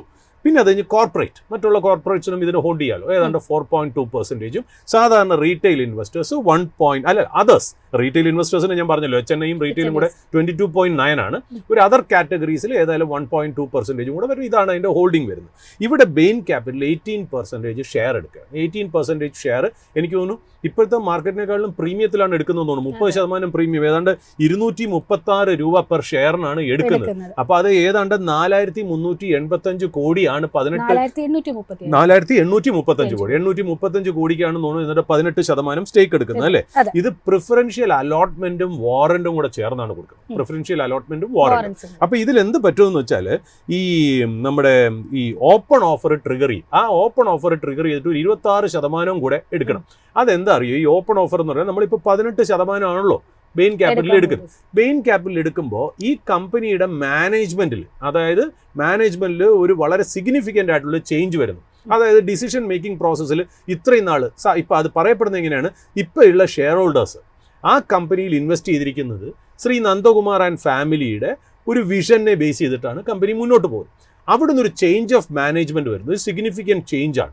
ചിലപ്പോൾ ഇനി മാനേജ്മെന്റ് ഇനി അങ്ങോട്ട് കേൾക്കുന്നത് ശ്രീ നന്ദകുമാറിൻ്റെ ഫാമിലിയും ബെയിൻ ക്യാപിറ്റലും കൂടെ ചേർന്ന് ഒന്നിച്ചായിരിക്കും ഇതിനെ ജോയിൻലി റൺ ചെയ്യുക എന്നുള്ളത്. അപ്പം മാനേജ്മെൻറ്റ് ഒബ്ജക്റ്റീവ് മാറും, കമ്പനിയുടെ വിഷൻസ് മാറും, ചിലപ്പോൾ പുതിയ പുതിയ മേഖലകളിലേക്ക് കയറാം. അങ്ങനെ ഒരു ചേഞ്ച് ഓഫ് മാനേജ്മെൻറ്റ് വരുമ്പോൾ തീർച്ചയായിട്ടും എക്സിസ്റ്റിംഗ് ഷെയർ ഹോൾഡേഴ്സിന് ഒരു എക്സിറ്റ് കൊടുക്കാനുള്ള ഒരു ചാൻസ് വേണം. ഇതൊരു സെബിയുടെ ഒരു ഇൻവെസ്റ്റർ പ്രൊട്ടക്ഷന് വേണ്ടിയിട്ട്, അതായത് റീറ്റെയിൽ ഇൻവെസ്റ്ററിൻ്റെ പ്രൊട്ടക്ഷന് വേണ്ടിയിട്ടും ട്രാൻസ്പെറൻസി ഇൻക്രീസ് ചെയ്യിക്കാൻ വേണ്ടിയിട്ടും ഒരു ഓഫർ ഉണ്ട്. അതെന്താണെന്ന് വെച്ചാൽ അതിനാണ് ഈ ഓപ്പൺ ഓഫർ എന്ന് പറയുന്നത്. അതായത് ഒരു പുതിയതായിട്ട് ഒരാൾ ആ കമ്പനി ഏറ്റെടുക്കുകയോ 25% കൂടുതൽ മേടിക്കുകയോ ചെയ്ത് കഴിഞ്ഞാൽ ഒരു ഓപ്പൺ ഓഫർ കൊടുക്കണം മറ്റുള്ള investors to the tune of 26%. അതായത് സബ്സ്റ്റാൻഷ്യൽ ആയിട്ട്, അതായത് മെറ്റീരിയൽ ആയിട്ടുള്ള മാനേജ്മെന്റ് ചേഞ്ച് വരുമ്പോൾ നിങ്ങൾ നിങ്ങളുടെ സന്നദ്ധത അറിയിക്കണം. ഞങ്ങൾ ഇങ്ങനെ വന്ന് ഏറ്റെടുത്തു, നിങ്ങൾ അംഗീകരിക്കുന്നുണ്ടോ, അംഗീകരിച്ചില്ലെങ്കിൽ നിങ്ങൾക്ക് ഈ പറഞ്ഞ പോലെ ഓഫറിൽ ഈ ഷെയർ എടുത്തിട്ട് തിരിച്ച് ഞങ്ങൾക്ക് അത് തന്നിട്ട് പോവാം. അപ്പോൾ 18 കൂടാതെ 26% കൂടി അവർ ചിലപ്പോൾ മേടിച്ചു എന്നിരിക്കാം. അപ്പോൾ ഇവരുടെ ഒരു സ്റ്റേക്ക് ബെയിനിൻ്റെ സ്റ്റേക്ക് മലപ്പുറത്ത് 18 നിന്ന് 41 വരെ ഉയർന്നേക്കാം. ആ 26% കൂടെ ചേർന്ന് 26 മുഴുവൻ കിട്ടുകയാണെങ്കിൽ ടോട്ടൽ അവർ 41, ഇല്ലെന്നുണ്ടെങ്കിൽ അതിനനുസരിച്ച് എല്ലാവരും കൊടുക്കണം നിർബന്ധമില്ലല്ലോ. കുറേ പേരുമായിരിക്കും ഇനി കുറച്ചുകൂടി കമ്പനി നന്നായി ബെയിൻ ക്യാപിറ്റലിൻ്റെയും കൂടെ ഒരു മാനേജ്മെന്റ് പ്രോവസ് അതിനകത്ത് വരുമ്പോൾ കമ്പനി നന്നാവും എന്നുള്ള ഉദ്ദേശത്തിൽ കുറച്ച് പേര് തിരിഞ്ഞ് നിൽക്കുകയാണെങ്കിൽ തീർച്ചയായിട്ടും ഈ പറയുന്ന പോലെ 41 ആവത്തില്ല. ബട്ട് അങ്ങനത്തെ രീതിയിലേക്കാണ് പോകുന്നത്. അപ്പോൾ ഏതാണ്ട് ഒരു 236 രൂപ എന്ന് പറയുന്നത് ഈ പറയുന്ന പോലെ വലിയൊരു സംഖ്യ തന്നെയാണ്. കാര്യം 30%. കാരണം അതിലൊരു വേറൊരു രസം എന്ന് വെച്ചാൽ ഈ മുത്തൂറ്റ് ഫിനാൻസ് 2 ടൈം ബുക്ക് വാല്യൂലാണ് ട്രേഡ് ചെയ്യുന്നത്. നമ്മൾ സാധാരണ ഈ ഫിനാൻസ് കമ്പനീസിനെ അല്ലെങ്കിൽ ബാങ്ക്സിനെ ഒന്നും നമ്മൾ ഒരിക്കലും പ്രൈസ് ഏർണിംഗ് മൾട്ടിപ്പിൾസിൽ വാല്യൂ ചെയ്യാറില്ല. പ്രൈസ് ഏർണിംഗ് മൾട്ടിപ്പിൾസ് കൂടുതലും കൺസ്യൂമർ കൺസംഷൻ ഓറിയന്റഡ് സ്റ്റോക്സിലായിരിക്കും നമ്മൾ ഒരു വാല്യൂവേഷൻ മെത്തേഡ് ഉപയോഗിക്കുന്നത്. ഫിനാൻഷ്യൽ കമ്പനീസ് നമ്മൾ എപ്പോഴും ബുക്ക് വാല്യൂവിൻ്റെ എത്ര ടൈംസിലാണ് ട്രേഡ് ചെയ്യുന്നത്, അതാണ് ഒരു ഫാക്ടർ. 8, 9, 10% വരെ വളരെ കോസ്റ്റ്ലി ആണെന്നും 1-2% ടൈംസിലാണ് ഞാൻ ശതമാനം എന്ന് പറയാൻ പറ്റില്ല, ടൈംസിൽ 1 to 2 ടൈംസിലാണ് ചെയ്യുന്നത്. അത് ചീപ്പാണെന്നും നമ്മൾ പറയപ്പെടാറുണ്ട്. ഒരു 3, 4, 5 ഒക്കെ ആണെങ്കിൽ ഓപ്റ്റിമാണ്, അണ്ടർ വാല്യൂഡും അല്ല ഓവർ വാല്യൂഡും അല്ല. അപ്പോൾ ടൈംസ് ഓഫ് ബുക്ക് വാല്യൂവിൽ എത്ര ട്രേഡ് ചെയ്യണു എന്നുള്ളതാണ്. മുത്തൂറ്റ് ഫിനാൻസ് സെയിം കാറ്റഗറിയിലുള്ള മുത്തൂറ്റ് ഫിനാൻസ് അതായത് 2 ടൈംസ് ബുക്ക് വാല്യൂവിലാണ് ട്രേഡ് ചെയ്യുന്നത്. അതേസമയം മണപ്പുറം ഫിനാൻസ് ബുക്ക് വാല്യൂവിലാണ് ട്രേഡ് ചെയ്യുന്നത്. 2026 ബുക്ക് വാല്യൂവിലാണ് ട്രേഡ് ചെയ്യുന്നത്. മുത്തൂറ്റ് ഫിനാൻസ് 2026 2 ടൈംസ് ബുക്ക് വാല്യൂവിലാണ് ട്രേഡ്. അപ്പോൾ ആ ഒരു ഡിഫറൻഷ്യൽ ഉണ്ട് എന്നുള്ളത് കാരണം മണപ്പുറം ഓപ്റ്റിക്കലി കാഴ്ചയിൽ അതൊരു ചീപ്പായിട്ട് തോന്നിയേക്കാം. ബട്ട് ഈ പറയുന്ന പോലെ മുത്തൂറ്റ് എന്ന് പറയുന്നത് കുറച്ചുകൂടി ഏതാണ്ട് വളരെ വലിയൊരു ഗോൾഡ് ലോൺ പോർട്ട്ഫോളിയോ, നമ്മൾ ഇന്നലെ തന്നെ പറയുന്നത് 1 ട്രില്യണോളം വന്നിരുന്നു എന്നുള്ളത്. അത് മാത്രമല്ല അവരുടെ ഗോൾഡ് ലോൺ മാനേജ്മെന്റ്, അവരെങ്ങനെയാണ് ആ ബിസിനസ്സിനെ മാനേജ് ചെയ്യുന്നത് എന്നുള്ളത് വളരെ വളരെ എഫിഷ്യൻ്റ് ആയിട്ടുള്ളൊരു കമ്പനിയാണ് മുത്തൂറ്റ്. അതേപോലെ ഒരു മണപ്പുറം വരുമോ എന്ന് തന്നെ അറിയില്ല. എങ്കിലും ഈ മണപ്പുറത്തിന് ഒരു ചെറിയൊരു പ്രശ്നമുണ്ടായിരുന്നു. അതായത് ആശീർവാദ് മൈക്രോ ഫിനാൻസ്, അതിൽ ആ മൈക്രോ ഫിനാൻസിന്റെ റണ്ണിങ്ങിൽ RBI ആയിട്ട് ചില ഇഷ്യൂസ് നിലനിൽക്കുന്നതുകൊണ്ടായിരിക്കാം ചിലപ്പോൾ ഒരു പ്രീമിയം കുറവെന്നും നിങ്ങൾ ജനങ്ങൾ എപ്പോഴും ഇൻവെസ്റ്റേഴ്സ് എപ്പോഴും മനസ്സിലാക്കേണ്ട കാര്യം, ഒരു കമ്പനിക്ക് പ്രീമിയം വാല്യുവേഷൻ ഉണ്ട്, വേറൊരു കമ്പനിക്ക് ലോവർ വാല്യുവേഷൻ ഉണ്ടെങ്കിൽ എന്തുകൊണ്ടാണ് ഒരു കമ്പനി പ്രീമിയം വാല്യുവേഷനിൽ ട്രേഡ് ചെയ്യണമെന്നും എന്തുകൊണ്ടാണ് മറ്റേ കമ്പനി ലോവർ വാല്യുവേഷനിൽ ട്രേഡ് ചെയ്യണമെന്നുള്ള റീസൺ നിങ്ങൾ മനസ്സിലാക്കണം എന്നുള്ള. അതായത് വെറും നമ്പേഴ്സ് മാത്രം കൊണ്ട് ഓപ്റ്റിക്കലി നോക്കുമ്പോൾ നിങ്ങൾ ആ ഫിഗർ ലെസർ ആയിട്ട് മണപ്പുറത്തിന് കാണുന്നത് ഒരു പോസിറ്റീവ്. ഇത് മണപ്പുറം സ്റ്റോക്ക് മോശമാണെന്നോ അതിൻ്റെ ബിസിനസ് മോശമാണെന്നല്ല, ഇതൊരു ഇൻഫോർമേറ്റീവ് പർപ്പസിന് ഒരു അക്കാഡമിക് കൺസിഡറേഷന് ഞങ്ങളുടെ എക്സ്പീരിയൻസ് കൊണ്ട് ഞങ്ങൾ പറയുന്നതാണ്. അതായത് ചീപ്പായിട്ട് ട്രേഡ് ചെയ്യണമെന്നുണ്ട്, സ്റ്റോക്കും ബിസിനസ്സും ചീപ്പാവണം നിർബന്ധമില്ല. ഇൻ റിലേഷൻ ടു എന്താണ് ആ ഇഷ്യൂ എന്നുള്ളത് നമ്മൾ മനസ്സിലാക്കി മാത്രം ഡിസിഷൻ എടുത്ത് മുന്നോട്ട് പോകാമെന്ന് മാത്രമേ പറയുള്ളൂ. ഏതായാലും ഇതൊരു നല്ലൊരു ഡീലാണ്. തീർച്ചയായിട്ടും എനിക്ക് തോന്നുന്നു മണപ്പുറത്തിന് എനിക്ക് തോന്നുന്നു നന്ദകുമാറിന്റെ സ്റ്റേക്ക് കുറയും അല്ലേ, ഇതോടുകൂടി 35.3 28.9 ആയിട്ട് കുറയുന്നു. അതായത് അവരും കുറച്ച് ടെൻഡർ ചെയ്യുന്നുണ്ടെന്നുള്ളതാണ് തോന്നുന്നത് അല്ലേ, അവരെയും കൂടെ കുറച്ച് മേടിക്കുന്നുണ്ടെന്നാണ് മനസ്സിലാവുന്നത്. ഇതിന്റെ കൂടുതൽ ഡീറ്റെയിൽസ് നമുക്ക് കിട്ടില്ല, വരും ദിവസങ്ങളിലായിരിക്കും കിട്ടുന്നത്. ഏതായാലും അതൊരു ഒരു എൻകറേജിംഗ് ആയിട്ടുള്ള ന്യൂസ് ആണ് ഒരു Kerala based Manappuram gold finance കമ്പനിക്ക് വന്നിരിക്കുന്നത്. യെസ്, ഏതായാലും അതിനോടൊപ്പം തന്നെ നമുക്ക് പറയാനുള്ളത് ഇപ്പോൾ എൻ്റെ ടെക്നിക്കൽ സൈഡ് കൂടി നോക്കേണ്ടതുണ്ട്. ഹരിപ്രിയ മാം, മണപ്പുറത്തിൻ്റെ ഒരു ടെക്നിക്കൽ സൈഡിലേക്ക് വരികയാണ് എന്നുണ്ടെങ്കിൽ ഇന്നിപ്പോൾ നിലവിൽ നോക്കുമ്പോൾ ഏകദേശം 4% മുകളിലുള്ളൊരു നേട്ടമാണ് കാണാൻ സാധിക്കുന്നത്. 227 രൂപ എന്നൊരു നിലയിലേക്കാണ് എത്തിയിരിക്കുന്നത്. മാത്രമല്ല പുതിയൊരു 52 വീക്ക് ഹൈയിലേക്കും ഇന്നത്തെ ഒരു ഇൻട്രാഡേയിൽ ആദ്യത്തെ ഒരു മണിക്കൂറിനകത്ത് രേഖപ്പെടുത്താനായിട്ട് മണപ്പുറത്തിന് സാധിക്കുന്നുണ്ട്. മണപ്പുറത്തിൻ്റെ ഒരു ടെക്നിക്കൽ ട്രെൻഡിനെ എങ്ങനെയാണ് മാം വിലയിരുത്തുന്നത്? മണപ്പുറത്തിന്റെ ചാർട്ട് നോക്കിയിട്ടുണ്ടെങ്കിൽ one of the best chart എന്ന് പറയാൻ പറ്റുന്ന രീതിയിലാണ് മണപ്പുറം നിൽക്കുന്നത്. കാരണം അത് ഇപ്പം 52 വീക്ക് ഹൈയെ ഒന്ന് ടെസ്റ്റ് ചെയ്തുകൊണ്ടിരിക്കുകയാണ്. 52 വീക്ക് ഹൈ എന്ന് നമ്മൾ ഏകദേശം പറയുമ്പോൾ 228 ആ ലെവല്, 228 229 ആ ലെവലാണ്. ആ ലെവല് ടെസ്റ്റ് ചെയ്തുകൊണ്ടിരിക്കുകയാണ്. അതും നല്ല ഹൈ വോളിയത്തിലാണ് ടെസ്റ്റിംഗ് നടന്നേക്കുന്നത്. ചെറിയ വോളിയം ഒന്നല്ല. കുറച്ച് നാളായിട്ട് കഴിഞ്ഞ ജനുവരി തുടങ്ങിയ നവംബർ തുടങ്ങിയെന്ന് തന്നെ നമുക്ക് പറയാം. കഴിഞ്ഞ ഒക്ടോബറിൽ അത് മേക്ക് ചെയ്ത ലോ, അതായത് 140 എന്നുള്ള ആ പോയിന്റിൽ നിന്ന് അത് നല്ല ഒരു ആക്ടിവിറ്റിയോട് കൂടിയാണ് പതുക്കെ അത് മുകളിലോട്ട് പോയേക്കുന്നത്. ഒരു ചാനൽ അത് ക്രിയേറ്റ് ചെയ്തിട്ടുണ്ടായിരുന്നു. നമ്മളിപ്പോൾ ആ ചാർട്ടിൽ 1 ഡേ ചാർട്ട് നോക്കുവാണെങ്കിൽ തന്നെ ഭയങ്കര ഈസി ആയിട്ട് അത് ആ ചാനൽ കാണാൻ പറ്റും. ഈ 140 എന്നുള്ള ലെവലിൽ നിന്ന് അത് 228 വരെ വരാൻ എത്ര സമയം എടുത്തു എന്നുള്ളത്. അപ്പോൾ ഒരു ടൈം കറക്ഷനും കഴിഞ്ഞു, ഒരു പ്രൈസ് കറക്ഷനും കഴിഞ്ഞു, അത് നേരെ മുകളിലോട്ട് പോയിക്കൊണ്ടിരിക്കുകയാണ്. ഇപ്പം വോളിയം എൻകറേജിംഗ് ആണ് അതിൻ്റെ ഉള്ളിൽ വന്നിട്ടുള്ളത്. MACD ക്രോസ് ചെയ്യാൻ റെഡി ആയിട്ടിരിക്കുന്നു. അത് മാത്രമല്ല ഇതിനകത്തെ RSI ഫാക്ടർ ആണെങ്കിൽ വൺ ഓഫ് ദ ബെസ്റ്റ് ആണ്. കാരണം ഇപ്പം ആ ട്രെൻഡ് ക്രോസ് ചെയ്ത് ആ 80ക്ക് മുകളിലോട്ട് പോകാനുള്ള ചാൻസ് അത് എടുത്തുകൊണ്ടിരിക്കുകയാണ്. ഇവിടെ ആ 230 എന്നുള്ള ലെവലിൽ നമ്മൾ മനസ്സിൽ വെച്ചുകൊണ്ട് പറയുകയാണെങ്കിൽ ആ ലെവല് ഒന്ന് റീടെസ്റ്റ് ചെയ്ത് ഇതിന് മുകളിലോട്ട് പോകാൻ സാധിക്കുകയാണെങ്കിൽ ഒരു 20% എങ്കിലും അപ്സൈഡ് നമുക്ക് പ്രതീക്ഷിക്കാം. ഉടനെ വരുമോ എന്ന് ചോദിച്ചാൽ എനിക്ക് അറിഞ്ഞുകൂടാ. പക്ഷേ there is a fair chance with the high volume that is present over there. So അത് വെയിറ്റ് ആൻഡ് വാച്ച് ചെയ്ത് ആ റീടെസ്റ്റിന് വേണ്ടിയിട്ട് വെയിറ്റ് ചെയ്ത് ആ ക്ഷമയോടെ കാത്തിരുന്ന് അതിൽ ഇൻവെസ്റ്റ് ചെയ്യുകയാണെങ്കിൽ definitely Manappuram is going to make a big deal. അപ്പം സൂരജ് സാറിലേക്ക് കിരൺ സാർ ഇന്നിപ്പം മറ്റൊരു സെക്ടർ, ഒരു കംപ്ലീറ്റ്ലി ഡിഫറെൻ്റ് ആയിട്ട് മറ്റൊരു സെക്ടറിലേക്കാണ് പോകുന്നത്. ഇപ്പോൾ കഴിഞ്ഞ കുറച്ച് ദിവസങ്ങളായിട്ട് ഇപ്പോൾ സ്റ്റീലുമായി ഇന്നലെ നമ്മൾ ഡിസ്കസ് ചെയ്തിട്ടുണ്ട്, സ്റ്റീലിൻ്റെ താരിഫ് കൂട്ടുന്നു. അതിനോടൊപ്പം തന്നെ ഇപ്പോൾ സ്റ്റീലിൽ തന്നെ ഈ ഒരു സ്റ്റീൽ എന്നതിനേക്കാൾ ഉപരി ഒരു മെറ്റൽ സെക്ടറിലെ നിലവിലത്തെ ഒരു മേജർ പ്ലെയറാണ് ഹിൻഡാൽക്കോ. ഹിൻഡാൽക്കോ ഏകദേശം ഒരു 45,000 കോടി രൂപയുടെ പുതിയ നിക്ഷേപവുമായിട്ടാണ് എത്തുന്നത്. ഇന്നലെയാണ് ഈ ഒരു അനൗൺസ്മെൻറ്റ് നടത്തിയിരിക്കുന്നത്. തീർച്ചയായിട്ടും വളരെ പോസിറ്റീവായിട്ട് എടുക്കേണ്ടുന്ന ഒരു ന്യൂസ് തന്നെയാണ്. അലൂമിനിയം, കോപ്പർ, സ്പെഷ്യാലിറ്റി അലൂമിനിയം ബിസിനസ്സിലായിരിക്കും 45,000 കോടി രൂപ നിക്ഷേപിക്കുക എന്നാണ് പറയുന്നത്. ഏതായാലും ഈ ഒരു വലിയ ഇത്തരത്തിലൊരു മാസമായിട്ടുള്ള ഇൻവെസ്റ്റ്മെൻറ്റ് വരികയാണ്. എങ്ങനെയായിരിക്കും ഇനി ഒരു ഹിൻഡാൽക്കോയുടെ മുന്നോട്ടേക്കുള്ള ഒരു ഭാവി? ഒപ്പം തന്നെ ഒരു മെറ്റൽ സെക്ടറിന് എങ്ങനത്തെ മാറ്റങ്ങളാണ് പ്രതീക്ഷിക്കേണ്ടത്? അല്ല, അതിന് മുമ്പായിട്ട് നമ്മുടെ ഒരു പ്രേക്ഷകൻ ഒരു ക്വസ്റ്റ്യൻ ചോദിച്ചിരുന്നു. അതായത് ഇപ്പോൾ ഇനി അപ്കമിങ് IPOs എന്താണെന്നുള്ളത്. അപ്പോൾ നമ്മുടെ റിസർച്ച് ഡെസ്കിൽ നിന്ന് നമ്മുടെ മുഹമ്മദ് സഫ്വാൻ അതിൻ്റെ ഡീറ്റെയിൽസ് നമുക്ക് തന്നിട്ടുണ്ട്. ആ പ്രേക്ഷകൻ്റെ ആ ഒരു ഇൻവെസ്റ്ററിൻ്റെ അറിവിന് വേണ്ടി പറയുകയാണ് ബിഗ്ഗസ്റ്റ് അപ്കമിങ് IPOs ഇനി വരാൻ പോകുന്നത്. അതായത് എക്സ്പെക്റ്റഡ് ആയിട്ടുള്ള, അതായത് അതിൻ്റെ പ്രോസസ്സൊക്കെ നടന്നുകൊണ്ടിരിക്കുകയാണ്, നമുക്ക് ഡേറ്റ് ഒന്നും ഫിക്സ് ചെയ്തിട്ടില്ല. NSEയുടെ വരാൻ ചാൻസ് ഉണ്ട് എന്ന് കേൾക്കുന്നു. NSDL ക്ലിയറിംഗ് കോർപ്പറേഷൻ, NSDL എന്നുള്ളത്. പിന്നെ HDB financial services, HDB financial സർവീസസിന്റെ IPO വരാൻ ചാൻസ് ഉണ്ട്. ബോട്ട് ഇലക്ട്രോണിക്സ്, നമുക്കറിയാലോ ഈ പറഞ്ഞ ഹെഡ്ഫോൺസ് ഉണ്ടാക്കുന്ന കമ്പനിയാണ് ബോട്ട് എന്ന് പറയുന്നത്. അതിന്റെ IPO വരാനുള്ളതും ഫോർമാലിറ്റീസ് നടന്നുകൊണ്ടിരിക്കുന്നു.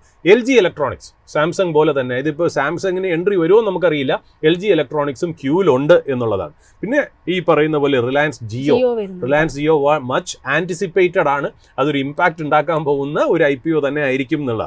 പിന്നെ JSW സിമെന്റ്, അവരുടെ സിമെന്റ് ഡിവിഷൻ വരുന്നുണ്ട്. പിന്നെ ആത്തർ എനർജി, മേ ബി EVയിൽ ഓലയ്ക്ക് ഒരു കോമ്പറ്റീറ്റർ ആയിട്ട് ആത്തർ എനർജിയുടെ ഇത് വരുന്നുണ്ട്. പിന്നെ സെപ്റ്റോ നമുക്കറിയാലോ, സൊമാറ്റോ, സ്വിഗ്ഗിയും കൂടാതെ മൂന്നാമതൊരു പ്ലെയർ ആണ്. ആ സെപ്റ്റോന്റെയും IPO മാർക്കറ്റ് പ്രതീക്ഷിക്കുന്നു.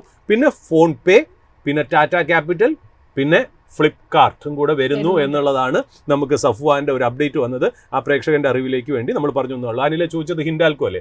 ഈ ഹിൻഡാൽക്കോ എന്ന് പറയുന്നത് ഒരു ഹിൻഡാൽക്കോന്റെ രസകരമായിട്ടുള്ള ട്രാൻസ്ഫോർമേഷൻ ലാസ്റ്റ് ഒരു 20-25 കൊല്ലം ഞാൻ മാർക്കറ്റിൽ വന്നതിൽ കണ്ടെന്ന് വെച്ചാൽ ഒരു കമ്മോഡിറ്റി പ്ലെയർ നിന്ന് ഒരു പ്രോഡക്റ്റ് പ്ലെയർ ആയിട്ട് മാറിയെന്ന്.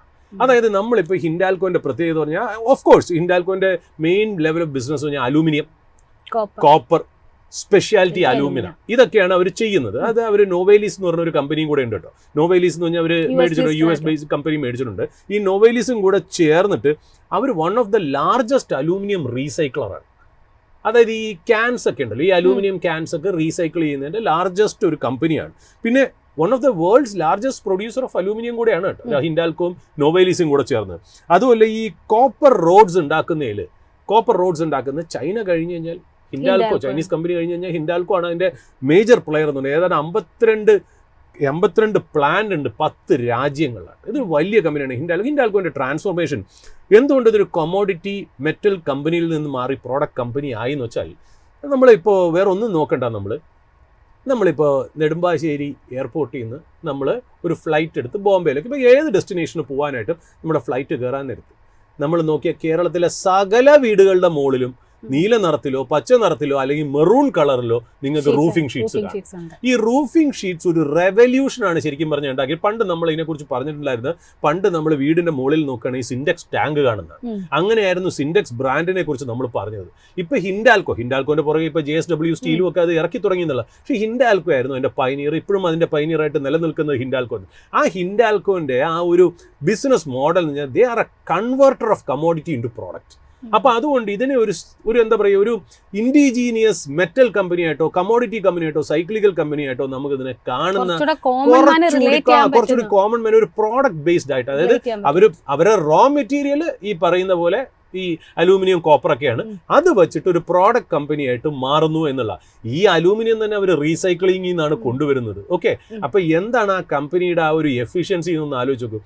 അവരിപ്പോൾ കുമാരമംഗലം ബിർള എനിക്ക് തോന്നുന്നു ഇന്നലെ പറഞ്ഞത് 45,000 കോടി 3-4 കൊല്ലം കൊണ്ട് അവർ ഇൻവെസ്റ്റ് ചെയ്യണം. അതായത് അവരൊരു പ്രോഡക്റ്റ് ബേസ്ഡ് കമ്പനിയിൽ നിന്നും കൂടി മാറി സൊല്യൂഷൻ ബേസ്ഡ് കമ്പനിയിലേക്ക് മാറുന്നു. അതായത് കമോഡിറ്റി ബേസ്ഡ് കമ്പനി ആയിരുന്നു, കമോഡിറ്റി മെറ്റൽ കമ്പനി ആയിരുന്നു, അവിടുന്ന് പ്രോഡക്റ്റ് ബേസ്ഡ് കമ്പനിയായി, ആ പ്രോഡക്റ്റ് ബേസ്ഡ് കമ്പനിയിൽ നിന്ന് സൊല്യൂഷൻ ബേസ്ഡ് കമ്പനിയായിട്ട് മാറുക എന്നുള്ള. എന്താണ് അതിന്റെ ഓപ്പർച്യൂണിറ്റി എന്ന് അറിയാനില്ല. കാര്യം വെച്ചാൽ നമ്മളിപ്പോൾ പറയുന്ന പോലെ അടുത്ത കാലത്ത് നമ്മൾ ഈ വരുന്ന സോളാർ മോഡ്യൂൾസ് അല്ലെങ്കിൽ ഇലക്ട്രിക് വെഹിക്കിൾസ്, ഈ വക സെമി കണ്ടക്ടേഴ്സ് അല്ലെങ്കിൽ അതർ ഡിജിറ്റൽ ആൻഡ് ഇലക്ട്രോണിക്സ് കമ്പോണൻസിലൊക്കെ അലൂമിനിയത്തിനും കോപ്പറിനും വളരെ ഇമ്പോർട്ടൻറ്റ് സ്ഥാനമുണ്ട് ഭാവിയിൽ എല്ലാ ബിസിനസ്സിലും തീർച്ചയായിട്ടും. അപ്പൊ അതിനകത്ത് ഇപ്പോൾ ഒരു example renewable energy, electric vehicles, semiconductors, electronic കമ്പോണൻസിനൊക്കെ ഇത് വളരെ ഇന്റഗ്രൽ ഒരു മെറ്റലായിട്ട് മാറുക എന്നുള്ളത് ഇപ്പൊ അടുത്ത കാലത്ത് തന്നെ നമ്മൾ മനസ്സിലാക്കിയത്. ഈ ഒരു സൊല്യൂഷൻ ഹിൻഡാൽകോ കൊണ്ടുവന്നതെന്ന് അറിയോ, EVസിന് കുറച്ചുകൂടി വെയിറ്റ് കുറച്ചു. ഇപ്പൊ അലൂമിനിയം ബോഡിയൊക്കെ വരുമ്പോൾ സ്റ്റീലിനേക്കാളും വെയിറ്റ് കുറവാണ്. അപ്പൊ അതിന്റെ ആ ഒരു ഫ്യൂവൽ എഫിഷ്യൻസിയും അതിന്റെ സ്പീഡും ഒക്കെ വളരെ ഹൈ ആയിട്ട് കൂടും. അപ്പോൾ അങ്ങനത്തെ ഒരു സൊല്യൂഷൻ അവർ കൊണ്ടുവന്നു എന്നുള്ളതാണ്. പിന്നെ വേറെ എന്താ രസം എന്നറിയാം, നമ്മൾ ഈ ടാബ്ലറ്റ് ഒക്കെ മേടിക്കുമ്പോൾ അലൂമിനിയം പാക്കേജാണ്, കണ്ടില്ലേ? അലൂമിനിയം പാക്കേജിങ്ങിലാണ് നമ്മൾ ടാബ്ലറ്റ് ഒക്കെ എടുക്കുന്നത്. അതും പ്രൊവൈഡ് ചെയ്യുന്നത് ഹിൻഡാൽകോ പോലെയുള്ള കമ്പനിയാണ്.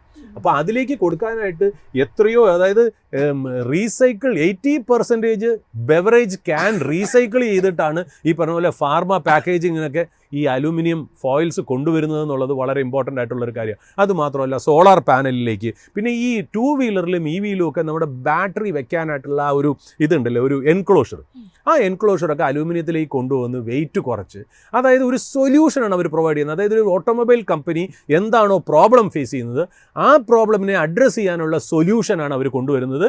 അതിന് വേണ്ടിയിട്ട് ഹിൻഡാൽകോ ഒരു കമ്മോഡിറ്റി കമ്പനിയിൽ നിന്ന് മാറി പ്രോഡക്റ്റ് കമ്പനിയായി, പ്രോഡക്റ്റ് കമ്പനിയിൽ നിന്ന് മാറ്റി ഒരു സൊല്യൂഷൻ ബേസ്ഡ് കമ്പനിയായിട്ട് മാറ്റാനുള്ള ആ ഒരു എക്സ്പാൻഷൻ പ്ലാൻ ആണ് ഈ പറഞ്ഞ കുമാരമംഗലം ബിർള 45,000 കോടി കൊണ്ട് 2-3 കൊല്ലമായിട്ട് ഇൻവെസ്റ്റ് ചെയ്യാനായിട്ട് ഉദ്ദേശിക്കുന്നത്. ആ ഒരു ട്രാൻസിഷൻ സ്റ്റേജ് ആണ്. ഏതായാലും ഹിൻഡാൽകോയുടെ ഒരു ടെക്നിക്കൽ സൈഡ് കൂടി നമുക്ക് വളരെ പെട്ടെന്ന് പരിശോധിച്ച് നോക്കാം. ഹരിപ്രിയ മാം, ഹിൻഡാൽകോയിലേക്ക് വരികയാണെന്നുണ്ടെങ്കിൽ നിലവിൽ ഇന്നിപ്പോൾ ഒരു നെഗറ്റീവ്, ഒരു ഫ്ലാറ്റ് സ്റ്റോണിലാണ് ഇപ്പോൾ ട്രേഡിംഗ് നടന്നുകൊണ്ടിരിക്കുന്നത്. തുടക്കത്തിൽ നമുക്കൊരു നല്ലൊരു ബൈ കടന്നു വന്നത്, പിന്നെ ഹൈ ലെവൽസിലൊരു നേരിയ തോതിൽ, അവിടെ നിന്നൊരു നേരിയ തോതിൽ ഇടിവാണ് കാണുന്നത്. ഹിൻഡാൽകോയുടെ ഒരു ട്രെൻഡിനെ മാം എങ്ങനെയാണ് വിലയിരുത്തുന്നത്? ഹിൻഡാൽകോ ഇപ്പോഴും 52 വീക്ക് ഹൈയിൽ നിന്ന് 6% ഡൗൺ ആയിട്ട് തന്നെയാണ് കാണിക്കുന്നത്. ആൻഡ് ഓൾസോ നമ്മൾ ഇതിനകത്ത് പ്രത്യേകം ശ്രദ്ധിക്കേണ്ട ഒരു കാര്യം, ഈ കുറച്ച് വോളിയം നമുക്ക് വന്നിട്ടുള്ളത് ഫെബ്രുവരി എൻഡ് തുടങ്ങി മാർച്ച് 10 വരെയുള്ള സമയത്ത് കിട്ടിയ വോളിയത്തിന്റെ എഫക്റ്റിലാണ് ഇത് കുറച്ചൊന്ന് മുകളിലേക്ക് പോയിട്ട്, അതായത് നമുക്ക് പറയാം 600 ലെവലിൽ നിന്ന് ഓൾമോസ്റ്റ് 700 ലെവലിൽ പോയിട്ട് വീണ്ടും 670 ലെവൽ എന്നുള്ള അതിന്റെ കറക്റ്റ് റെസിസ്റ്റൻസ് ഒന്ന് ടെസ്റ്റ് ചെയ്ത് അത് മുകളിലേക്ക് എടുത്തേക്കുന്നത്. 710 എന്നുള്ള ലെവൽ, അല്ലെങ്കിൽ ആ ഒരു ലെവൽ അതിന് സസ്റ്റെയിൻ ചെയ്യാൻ പറ്റുകയാണെങ്കിൽ ഇത് 7 to 8% എങ്കിലും മുകളിലോട്ട് പോകാൻ സാധ്യതയുണ്ട്. പക്ഷേ ഇപ്പോഴും അത് 20-day മൂവിങ് ആവറേജിന്റെ കുറച്ച് അകലെയാണ് നിൽക്കുന്നത്. പക്ഷെ നമ്മൾ ടെക്നിക്കൽ സൈഡ് നോക്കുമ്പോൾ എപ്പോഴും ശ്രദ്ധിക്കേണ്ട ഒരു കാര്യം, എല്ലാ ടെക്നിക്കൽ അനലിസ്റ്റും പറയുന്നത് 20-day മൂവിങ് ആവറേജിലോട്ട് എപ്പോഴും ആ സ്റ്റോക്ക് മടങ്ങി വരാൻ ചാൻസ് ഉണ്ട് എന്നുള്ളതാണ്. അത് ഒരു പക്ഷേ ടൈം എടുത്തായിരിക്കാം, ഒരു പക്ഷേ അവിടെ തന്നെ തങ്ങി നിന്നായിരിക്കാം, അല്ലെങ്കിൽ ഒരു പക്ഷേ പെട്ടെന്ന് അത് 20-day മൂവിങ് ആവറേജിലോട്ട് പിടിച്ചു വലിക്കാൻ സാധ്യതയുണ്ട്. ഇപ്പൊ ഇതിന്റെ നമ്മൾ 20-day മൂവിങ് ആവറേജ് നോക്കുവാണെങ്കിൽ 670 അറൌണ്ട് ലെവലാണ് അത് കാണിക്കുന്നത്. ഇപ്പൊ 710 നിന്ന് ഒരു 670 ലെവലിലേക്ക് ഒന്നുകിൽ അത് താഴേക്ക് വരാം, അല്ലെങ്കിൽ ഇപ്പോൾ നിൽക്കുന്ന 700 ലെവല് ഒന്ന് കൺസോളിഡേറ്റ് ചെയ്ത് അവിടെ തന്നെ ഒരു 2-3 ദിവസം നിന്ന് കഴിഞ്ഞിട്ട് ആ 700 ലെവൽ അത് ബ്രേക്ക് ചെയ്ത് ഒരു 720 ലെവലെങ്കിലും ബ്രേക്ക് ചെയ്ത് അത് മുകളിലോട്ട് പോയാൽ മാത്രമേ നമുക്ക് ഒരു ടെക്നിക്കലി ഒരു ഇഫക്റ്റീവ് ചാർട്ടാണെന്ന് പറയാൻ പറ്റുള്ളൂ. ഫണ്ടമെന്റൽസ് ഞാൻ മറക്കുന്നില്ല. ഒരു പക്ഷേ നല്ലൊരു ന്യൂസ് വരികയാണെങ്കിൽ ഭാഗ്യവശാൽ ഇത് മുകളിലോട്ട് പോകാൻ ചാൻസ് ഉണ്ട്. പക്ഷെ വെയിറ്റ് ആൻഡ് വാച്ച് ആണ് ഞാൻ ഇപ്പൊ നിർദ്ദേശിക്കുന്ന ഒരു കാര്യം. Thank you so much ma'am. ഇത്രയും സമയം ഞങ്ങളോടും ഒപ്പം തന്നെ പ്രേക്ഷകരോടും ചെലവഴിച്ചതിന് വളരെയധികം നന്ദിയുണ്ട്. ഏതായാലും സുരേഷ് സാർ, ഇന്നത്തെ നമ്മുടെ ഒരു സെഷൻ ഇവിടെ വൈൻഡപ്പ് ചെയ്യാനുള്ളൊരു സമയമായിരിക്കുകയാണ്. ഇന്ന് വെള്ളിയാഴ്ച throughout the week positive news ആയിരുന്നു. നമുക്കും വളരെ ഹാപ്പി ആയിട്ട് പ്രേക്ഷകർക്ക് ധാരാളം ന്യൂസ് നൽകാൻ സാധിച്ചിട്ടുണ്ട്. ഏതായാലും ഇന്നത്തെ എൻഡ് ഓഫ് ദ ഡേയും ആ ഒരു പോസിറ്റിവിറ്റി അതേപോലെ നിലനിൽക്കട്ടെ എന്ന് തന്നെ പ്രാർത്ഥിക്കുകയാണ്. ഏതായാലും ഇന്ന് ഇപ്പോൾ ഈ ഒരു സെഷൻ ഇവിടെ വൈൻഡപ്പ് ചെയ്യുകയാണ്. ഇത്തരത്തിലുള്ള ന്യൂസും ഒപ്പം തന്നെ കൂടുതൽ അപ്ഡേറ്റ്സും ഒക്കെ ആയിട്ട് വീണ്ടും കാണാം. അതുവരെ നന്ദി, നമസ്കാരം.